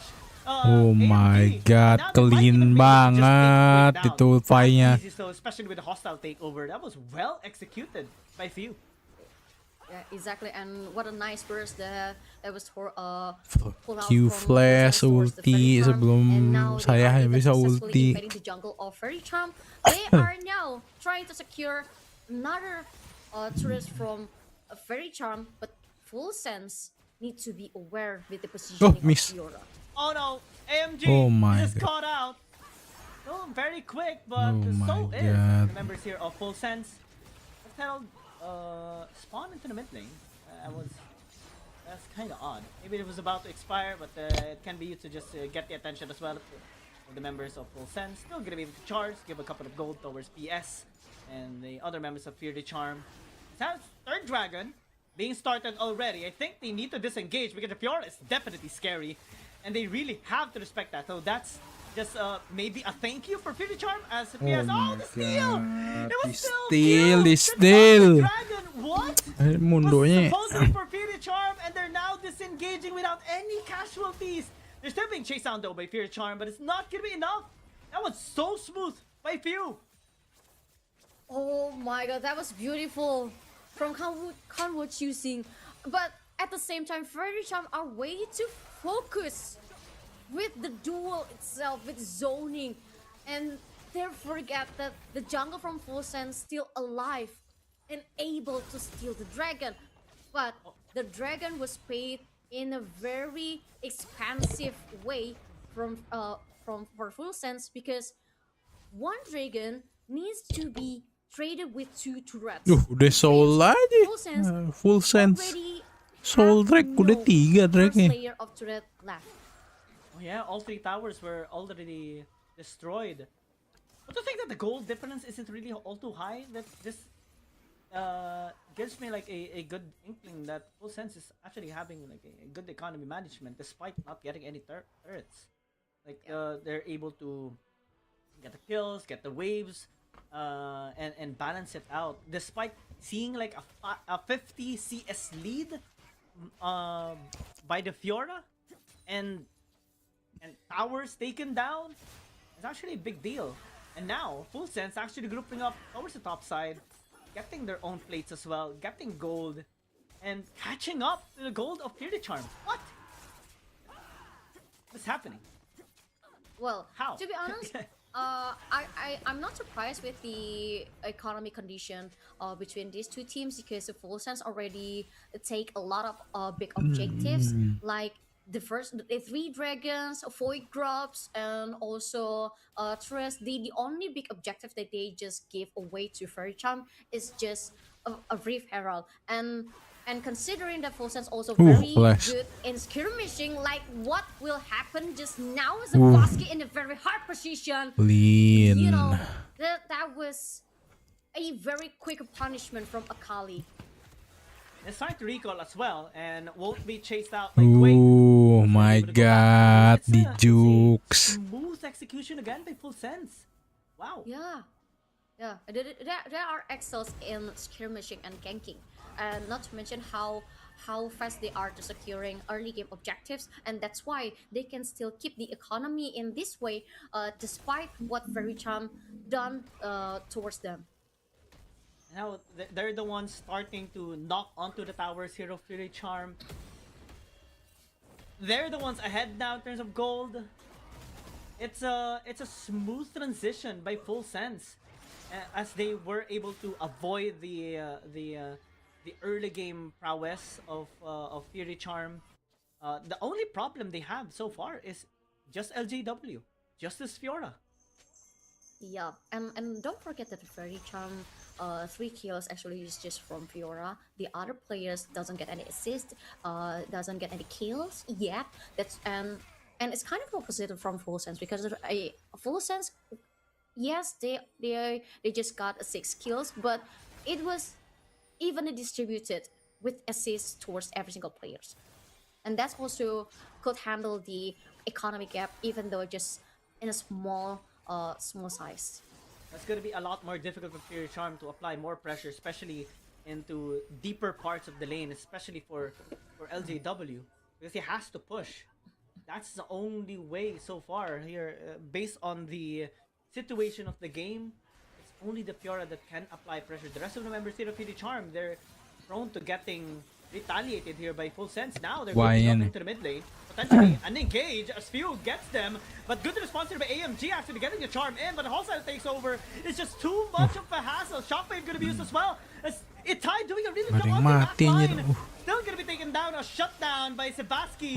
As now Fury Charm looking to maybe push some more. Full Sense disengaging. Dia masuk lagi. Why? Oh my god. Jungler, Oh my serving the god. front line. Good use of the ult. The Kalista to save out the Oh my Renata. god. This gives an opportunity for Fury Charm to just recall and not have any casualties in the fight. Oh my god, that Mundo become a very big nuisance for a Full Sense team. But I mean, that was a beautiful initiation from Full Sense side. But Kalista just poking towards a bronze champion. Mundo is someone who are targeted by Kalista, but sadly Kalista failed to take him down. And not to mention, Very Charm is fighting without Fiora, and by the time Fiora arrived, every single person from Full Sense just running away, because every single person know the potential of what Fiora can bring on the table. And it's tough. It's tough. Dr. Mundo is such a big hassle, and I don't think anyone on the side of Full Sense can actually take him down, at least for now. But they're still gonna be trying. Shockwave gonna be used onto the backside. Sebastian getting low with HP as he's just pummeled down by the Kalista. Gets even the double kill as he takes out AMG, and now suddenly Full Sense are in control. What just happened Baron? in this game? They even have Shiro onto the bot lane as LJW was on Mr. the way. Crab, I Maybe don't the like lack of this. presence Where of is the this Fiora going? is just the problem here, Fury Charm. They need LJW. As Baron now, Neneng, being neneng. continued by Full Sense. 7,000. Are Masih dilanjut. respecting the presence of Fury Charm though. Looks like Really? they're just gonna be giving it away. They're just gonna be giving it Huh? away. Yup, and now Shiro Nggak is dikontes? become a tank to Really? defend the Oh movement of my Fiora. god. Finally, Full Sense successfully secured the Fioranya burn measure, sakti nih, but anjir. they actually really want to run away, but Oh, by hilang force, no, sayangnya let's fight, kecepatan and we don't ultinya. get Akali successfully taking down Mundo as well as Saya. Now the position of Very Charm already, flipped Rakannya back juga di towards the belakang, Full anjir. Sense having a Baron Nashor buff. Now they are very confident to pushing towards the middle lane of Very Charm. The Akali, man, is a problem, especially towards Quake, especially towards Sebaski as well. The perfect execution damage is just too high. Let's check this replay out because it was well Belum done. nyampe They were Rahan. focusing on Shiro, the tank dismember here, of Full Sense. Oh, And they failed kecepatan to ultinya see karena the kirain Akali langsung just di ulti suddenly kedua. being there under or hiding under the shroud and getting those kills. Yeah, and Akali was waiting for the very right time to cast the perfect execution. I mean, she was waiting for Cassante to initiate first to hold Vieira before Vieira catch an eye for her target. But Full Sense set it first and they closed it beautifully. And now Full Sense slowly building their gold lead. 3,000 now on a composition that is capable of decimating the back line. Even if PS can actually survive the damage coming in from full sense, it doesn't matter when the entire back line is already killed off. And that's usually the case. Because Sante as well is kind of strong, really tanky. Few, is he actually going to be pursuing? Looks like he does. Force out the riposte. Now he doesn't have that ability anymore. And here comes Itai as well. Just going to be chasing him down. Attempting. Grand Challenge going to be used. At least fight back. The healing is getting really wild. But the damage output from this Akali is just too much to consider. PS is already late to the party. And full sense is done. Yeah, and Ada- one thing for sure, Fiora Halo. is the goddess of Ada duel. telat But jalan what, nih. what Fiora can be with 1v3 situation? Nothing. It's never gonna be a 1 versus 1 anymore. In full sense, knowing how to deal with a Fiora. He is being very proactive around the map. I have to commend him for that. His presence, his execution, his way of stealing objectives a while ago. That's why they are soul point already. As now, even the ult gonna be invested onto PS, forcing out the flash. Just because of that all out from the Keisante. That's a key ability already denied. Yeah, Fairy Charm is already denied at the point where Full Sense taking over the jungle control to their hands, and Fairy Charm now needs to rethink what can they do in this kind of situation. Take a look at the potential of every single champion from Fairy Charm. Yes, Vira is still very strong in terms of duel, and also they still have split push options. But since the turrets are already gone, especially with the first layer, now they have to be more focused on the objective. And considering the Mundo itself, Mundo could be a good tank, but Full Sense already come up with an idea. We should gank them first. Oh, they actually engaged. Fairy Charm wants to catch him every single full sense. Talent gonna get coming from Shiro. But the members are Kalista may free hit. Blondie stayed alive in 1 HP and now Oh PS my getting him as god. well. Fairy Charm needs to disengage. But they're having a bit of a hard time with their Fiora down. Full sense, gila. they were able to hold Pegel, the Fiora back pegel, of Fairy Charm. Fiora pegel. What a good defense for Full Sense, because I clearly understand why Fairy Charm was doing that, because they want to, create a momentum to get the tempo back on their hands. But sadly, Full Sense already prepared for that, because they still have Xante and they have Renata to deny the attacker from Fairy Charm. And once the Fiora gone from the lineup of the team fight, Fairy Charm kind of done, because I couldn't see the damage from Saya towards a Full Sense front lines, as well as the scenario where Fairy Charm could handle the person from Full Sense, especially Akali. And the shield from the Mountain Dragon is gonna help them so much more now as well. Full Sense having complete control of the entire map. They're even prepping up Oh, for Mountain the Drake. potential Baron spawning up there Sante. upside river. Wah, And with the weh. shield, it's gonna be much harder for Fairy Charm to actually turn onto Oh my Full Sense, god. take down Blondie. A while ago, they were really focusing on him, trying to take him down, but Vaynya aktif movements and banget also nih the anjir. protection, especially because of the hostile takeover. Let's check this replay out. Yeah, and then this replace kind of explains a lot. I mean, that's a Oh, job ada of Fiora, damage kan. trying to crushing the backlines of Full Sense, but Full Sense is just trying. Okay, guys, if we have to facing Fiora, we have to stay together, stay strong together, holding hands together, and prevent her to take us in a duel. Yeah, they just show support towards each other. There's a term in the Philippines called UBE strat or UBE strat. It means ultimate bonding experience strategy. So you just stay together. Yeah, And, stay together. You get to win. Friendship wins. no matter what. And that's what full sense actually been done so far. But Viola had already down to the last option that she could do, which is split pushing. Yeah, that's the pressure here of Fear the Charm. They know that they can win against Full Sense in a 5v5 setup. There's gonna be a teleport though. Oh, the Fiora actually was able to get there. So no teleport for the Kitsante means numbers advantage for Fear the Charm, and they need to escape. They need Oh to escape my fast. god, kebuang They do. tipinya. That's Tipi ya the kebuang. Fear the Charm that gives a little bit of a breathing time for Full Sense, especially for Shiro, which has this teleport about to be Udah up. paksa baron, Looks udah like tipi tuh Fear the Charm Fiora. faked them out in the Baron Pit. Oh my god, this will be a big Baron Nation contest, but the information already sent to the Full Sense players. Full Sense know. players are now ready to trying to recontest, but they couldn't contest, but now they can fight the Fate Charms player. One wipe champion out nih. take it down, but Firestorm is already cast out, but nothing progress Oh. could happen on the Fate Charms hand. Wipe out. Otherwise, the only thing that we see is the death of 3 champions from Fairy Charm. Yeah, 3 members down on Fury Charm after they took Baron.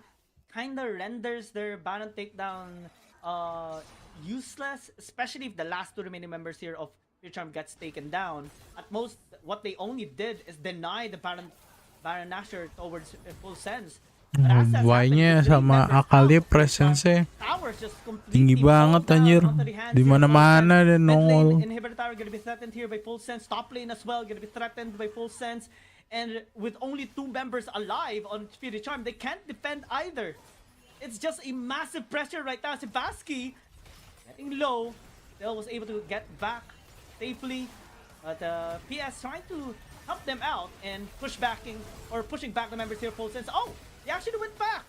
As AMG, it was a bit of an anti-synergy by Fear the Charm. The shockwave was meant to hit the members here of Full Sense, but Grand Chan is still going to be pushing through. 3 members fall down. It's looking to disengage Kejar. as Blondie getting chased now, but if Fiora this time he cannot escape, especially all alone. There's a lot of Ren stacks there. Oh Smite my god, after kiting, impact. They're kiting. really trying to chase down this Kalista. It might have Kiting, Kalista. Oh my god. damage. And again, Almost itu kalau nggak ada. yes.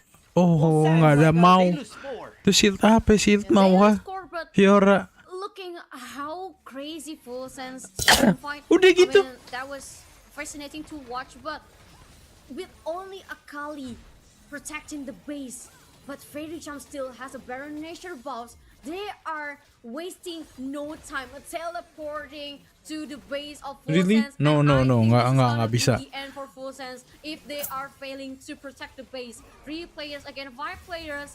4 even now. Now they Wah, are dipaksa, fighting anjir. each other. Full Sense trying to Kebuang ulti Oriana. Udah itu dia. Taking down Saya.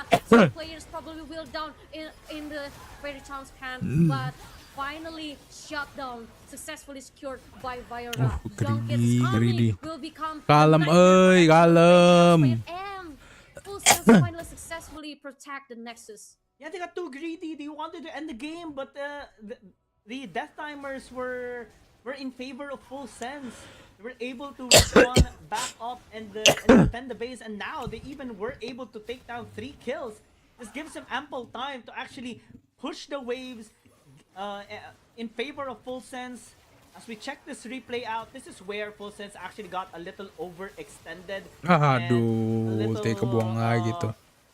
Out of place, I would say. Not synergized as they wanted to, and had a bit of a challenge getting through the target selection towards the members here of Beauty Charm. Blondie tried to clutch things out, but being chased by a Dr. Mundo and a Fiora is just too much of a hassle. If it was Oh just my one God. of them, maybe it would have won. But in this case, like the push in mid lane, it was too much for Beauty Charm. I think they should have just tried to shove the waves, got the push into the mid lane, inhibitor tower, and then went towards the top lane to take down another Itu inhibitor pada tower. wave itu. But the presence of 4 people with summoners, with ults as well, against Beauty Charm's members without their ults Oh my anymore. god. just Ada too buff much. Baron padahal. Yeah, I got the idea why Wilson is trying to do that before, because actually they just want to make the better nature buff on Fairy Charm's hand become useless, Oh, and that was Elder. also a very good move. When you notice that you already leading in terms of minion wave, and your opponent already pressed down, even though they have the better nature buffs, so the very reasonable thing to do is just pressing them down once again, so the buffs will become useless. And I also agree to the point where full sense is kind of overextend, and that's also become something that makes a fairy charm able to get a Oh, Elder comeback at ada this buff point. Fairy Elder. charm just need to recompose the positioning, reform the formation, and trying to find a chance to strike back to full sense, because the the game is already set down to everyone's game once again, because Fairy Charm successfully Oh, less fight nih. defend very well until this point. Someone has to defend top lane though, because LGW is pushing there. It's hard to contest full sense right now because they have the Elder Dragon buff on top of the Mountain Dragon Soul, and that's not a condition you want your opponents to have when you're fighting them. All they could do is watch as the Aduh, inhibitor kebuang tower bot lagi lane ulti gets Fiora. destroyed. Ulti Fiora, ulti Someone Oriana. is already going towards the top side. It's gonna be Tai. So wave clear is gonna be much more decent compared to the Keisante. Really charmed though, still are alive in this game. So it's just an equal trade of inhibitors for Fury Charm and Full Sense, but Full Sense will get their inhibitor in the mid lane spawn much faster than Fury Charm. Yeah, exactly. But I think the last fight probably will down to the next Baron Nashor, because this will Habis ya buff set Elder. up the conditioning between these two parties, and the Baron Nashor is already up. Both parties aware that this could be the last Baron Nashor that will happen today to decide who will win this game. So every single of person in here trying as many as possible to get a big space to zone the Baron Nashor. Elder Dragon expired as well on Full Sense, so no more execute damage. But Fury Charm still respecting them, especially because of their turnaround. There's also a wave building into the bot lane that's going to pose Lagi massive apa threat ya? to Fury Charm, and they don't have their split pushing power anymore. They're gonna send out Sebaski because they need the Fiora. They need the poking power and the engage power of the Fiora and the fast wave clear of the Oriana. But they are kind of lacking in firepower at the moment. Teleport's gonna be coming from the Oriana, but the rest of the members of Fury Charm actually struggling a little bit. Wah, itu saya feeling sayanya. Aduh. By a little bit of time, Repose is gonna come through and actually saves his own life, but they're gonna lose PS, and now numbers advantage present on the side of Full Sense. my God. No casualty on their side, and they're gonna start the Baron Nashor. It takes a very long time God. for Full Sense to take down Mundo, but it also takes a very long time for Mundo to join the fight. And now Full Sense, widely open, a Baron Nashor will become theirs. And this is a very good moment for Full Sense to reset, as well as pressing to the lanes of Very Charm's player. Ya Fiornya It's gonna be a tough heavy time lifting now. total. Fury Charm. Let's check this replay out once again. Yeah, I really love the setup of Full Sense that they actually started the Battle Nashor, knowing that they also have to be aware with the positioning of a very charm's player. And I also want to give kudos to the ET's positioning, because the only thing that Akali needs to do is just waiting the right champion to slash. And not to mention, they also need to open a space so Kalista can get a massive damage towards a very charms player, and that also happened on their scenario. Uh-oh. Full Sense might have overstepped their boundary. Fury Ooh, huge! through. At least he does have a GA. Huge! But Ryusaki is same as Fiora dead. Fiora. It's a Let's go, trade saya. here by Fury Charm and Full Sense. Mundo belakang itu tuh. Fiora is a much bigger kill. Oh my god, almost buset, sakit total tuh Kalisa. Udah habis GA juga. As Full Sense still has the Baron Nashor. Oh my god, if it...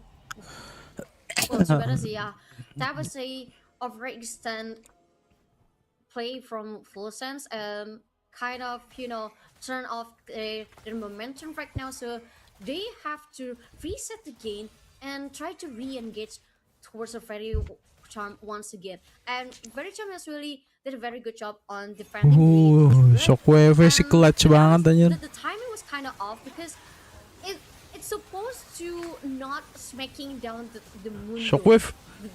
But on the other side, Clutch. fight ultimate should be towards the Oriana. And once a fairy charm noticed that a full sense engage already failed, they didn't waste any time to strike back. Yeah, it was an overextension by Blondie as well. He thought that he could actually get into the middle of the members here of Piri and get Elder. away. They didn't know. They have the tools to actually stop him from getting back. And now, Elder Dragon secured by Fury Charm. This game is actually quite even. Very entertaining to watch. Yeah, quite even, and Fairy Charm even has more chance to turn the table because they have the Infernal Dragon buffs, and this will give a Full Sense a warning, a very big warning. So Full Sense will play a little bit more passive right now because who wants to challenge the Elder Dragon buff? No one. Absolutely no one, for sure. Especially at this state of the game. Even though they don't have an Elder Dragon buff, they lost a previous fight. Now, what more? The Elder Dragon. So it gives a breather now for Fury Charm. I think it's one of the longest games as well that we have watched. Definitely a good time for an Ender series, right? This is where we'll see like the conclusion of the entire top 8 boiled down to the top 4. Whoever is going to be battling Pero maning bot itu WF hold. Academy tomorrow. Definitely the members of West Force Academy and Harusnya di hold itu bot nih di tengah trying to assess the weaknesses biar WF stuck. of both teams as well. Terus masuk WF sendiri. Elder Dragon poses a huge weakness onto Full Sense because they don't have that much wave clear. They don't have a control mage just like an Oriana, and with the Elder Dragon it's just so difficult to get towards their faces. The only way that Full Sense can win here is through engage, but it's so hard to engage a composition with an WF Elder buff. fight terakhir. Yep, another wave is coming. Come on, masuk. Wait. But no. Takan. Shockwave's Aduh, already kepake have ulti saya he. sense of players, and now the fight is undeniable. Fiora successfully taking down the fight, but every single player from Full Sense is still trying to fight back. The very chance of player. mati. Fighting back! Oh no! Oh, what? Fighting back. Akali successfully taking down one player. Now very Charm is pushing back to the Gila. Oh man, the opening there by Itai, just distracting the back line. Even though Fairy Charm had Elder, they weren't even able to take down a single Nexus tower. Full Sense, they really do not hold back when they engage. Yeah, by from the replay, I mean, the Fairy Charm actually did a very good job with Shockwaves as the opener, and Full Sense just, as usual, having it take to find a perfect execution, a perfect time to do the perfect execution, and he successfully done that. And that was the moment where Fairy Charm actually know that they are started to crumbling. But in terms of Wah, ngaco nih rolling game. back their rotations, I also would like to give a kudos to Fairy Charm because if they are overextended that kind of fighting, Full Sense will actually able to win the game. Yeah. Full items already on most of the players, especially towards Blondie. Even has the randomist omen for extra damage reduction from the Fiora and from the Zaya as well, because Fiora crits as well and because of his third skill, and it really helps out in the sustain side of this Kalista. And without any Thornmail on the side of Fairy Charm, it's really hard to return any damage from this Kalista. It might be some of the things that Fairy Charm might need against Full Sense. They're grouping up, setting up a death Surprise. trap. Someone needs to check. But Surprise. It's speed as he Aduh. sees and desist, gets used onto AMG. Resurrect Kenapa itu, anjir? GA popped here towards the buy, but few might actually just get Oh shredded. my god, Backline, dari though, kena as the perakan buy nih. looks to maybe assassinate Ray engagement. He does take out AMG, but Zaya. Blondie is still getting Oh my assassinated god, they here by the won. Fiora. It looks like it's gonna be a Quadra. triple kill, gonna be secured the right Oh way, no. making all the members GG. destroyed by Gile Fury Charm. comeback. So Ty remaining alive, and to think that it's a death Oh rush my by god. Volsense. The one sentence with death is them as well. And the only champion that has left on Full Sense lineup is just a Kali who can only kill one champion. Now Ite has to facing Oof. 4 champions at the same time. Now he's GG, GG. for Fairycharm and also win and proceeding to the next stage after taking down Full Sense. Wow, Fury Charm, 45 minutes is the GG, game duration. GG, Definitely the man. longest in this entire tournament so far, but a well-deserved conclusion. Fury Charm clutching it out with a final fight definitely gives a strong impression to everyone right now watching. Oh my god. It is not about one mistake. It is about who's the most patient team and who the most Oh my calm god. team that that are able to find every single opportunities. I mean, that was a very good fight though. And also a very good initiation from Full Sense side, because they set a trap and very Charm fall for it. But sadly, there's no big damage dealt towards the very Charm's player. And Akali from Ite only able to take down one player, and he has to rotate quite far while watching his friends die one by one. Oh my god. It's a bit of a sad time for Full Sense, definitely, as they were really trying hard. There were a couple of mistakes that they made, especially GG, in their GG. positioning. Nice try, nice try. Really take Full down Sense. Zaya, take down the Orion as well. Zaya But juga udah scaling aja. opportunity, LJW just latched on to Blondie, to the Callista, and didn't give him any chance to escape this time around. Looks like we have a conclusion already towards our 4 teams. It is gonna be Fury Charm joining Team FF, Team SSS, and West Point Esports Academy in the top 4.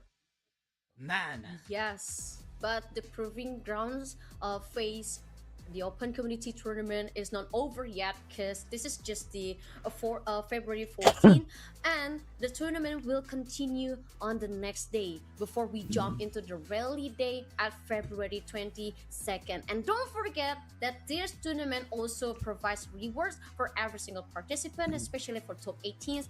We already put $3,500 as the total prize pool, and for top 16 teams, they will receive the Messian Spirit Swag Kit. Please, Caster also won that too.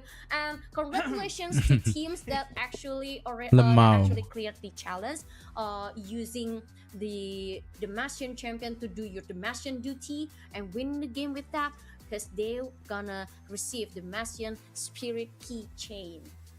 Yeah, especially the swag kit. Yeah. I just want to reiterate. Oh my god. Giyang Baru nih match terakhir agak menantang. XS. and XL for Contra, L for Sagi. Thank you in advance to your generosity. But generous results as well, as we conclude day number 1 of our Battle of C. Team FF will face off Team SSS in the best of 1 in the upper finals. Lower semi-final, it's gonna be West Point Esports Academy taking a match against Fury Charm to determine who's gonna proceed towards the lower final, waiting for the loser of the upper final and then the grand finals. It's an intense day, and Oh my god. thank you for the swag kit.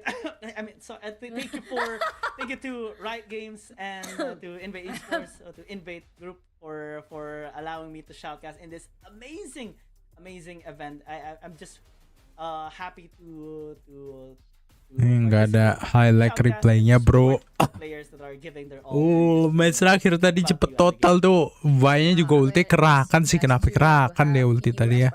For today and to have invite to making this event beautiful, and this is very interesting to the men. So I would like to say thank you to Giang who carry me all the day, and also invite who call us to be together in this test, and not to mention to Riot. Please do more events like this in the future for the community as well as the influencers, making League of Legends in Southeast Asia great again.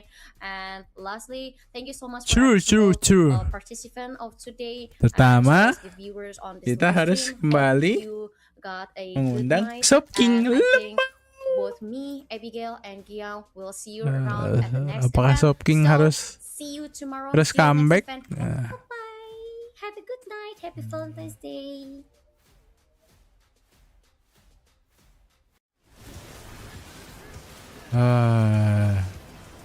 Kan nih match mana nih? Mana yang pertama? GG guys.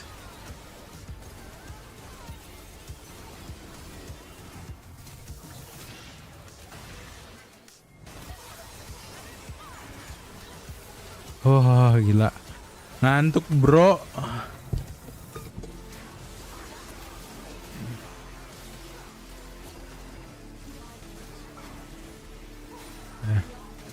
Udah guys, GG. Besok kita lanjut lagi buat lower bracket sama grand final. Thank you. Udah ngantuk banget nih anjir. Jam berapa sekarang? Wah, jam 12. Wow. Udah saatnya awak tidur. Thank you. Adios.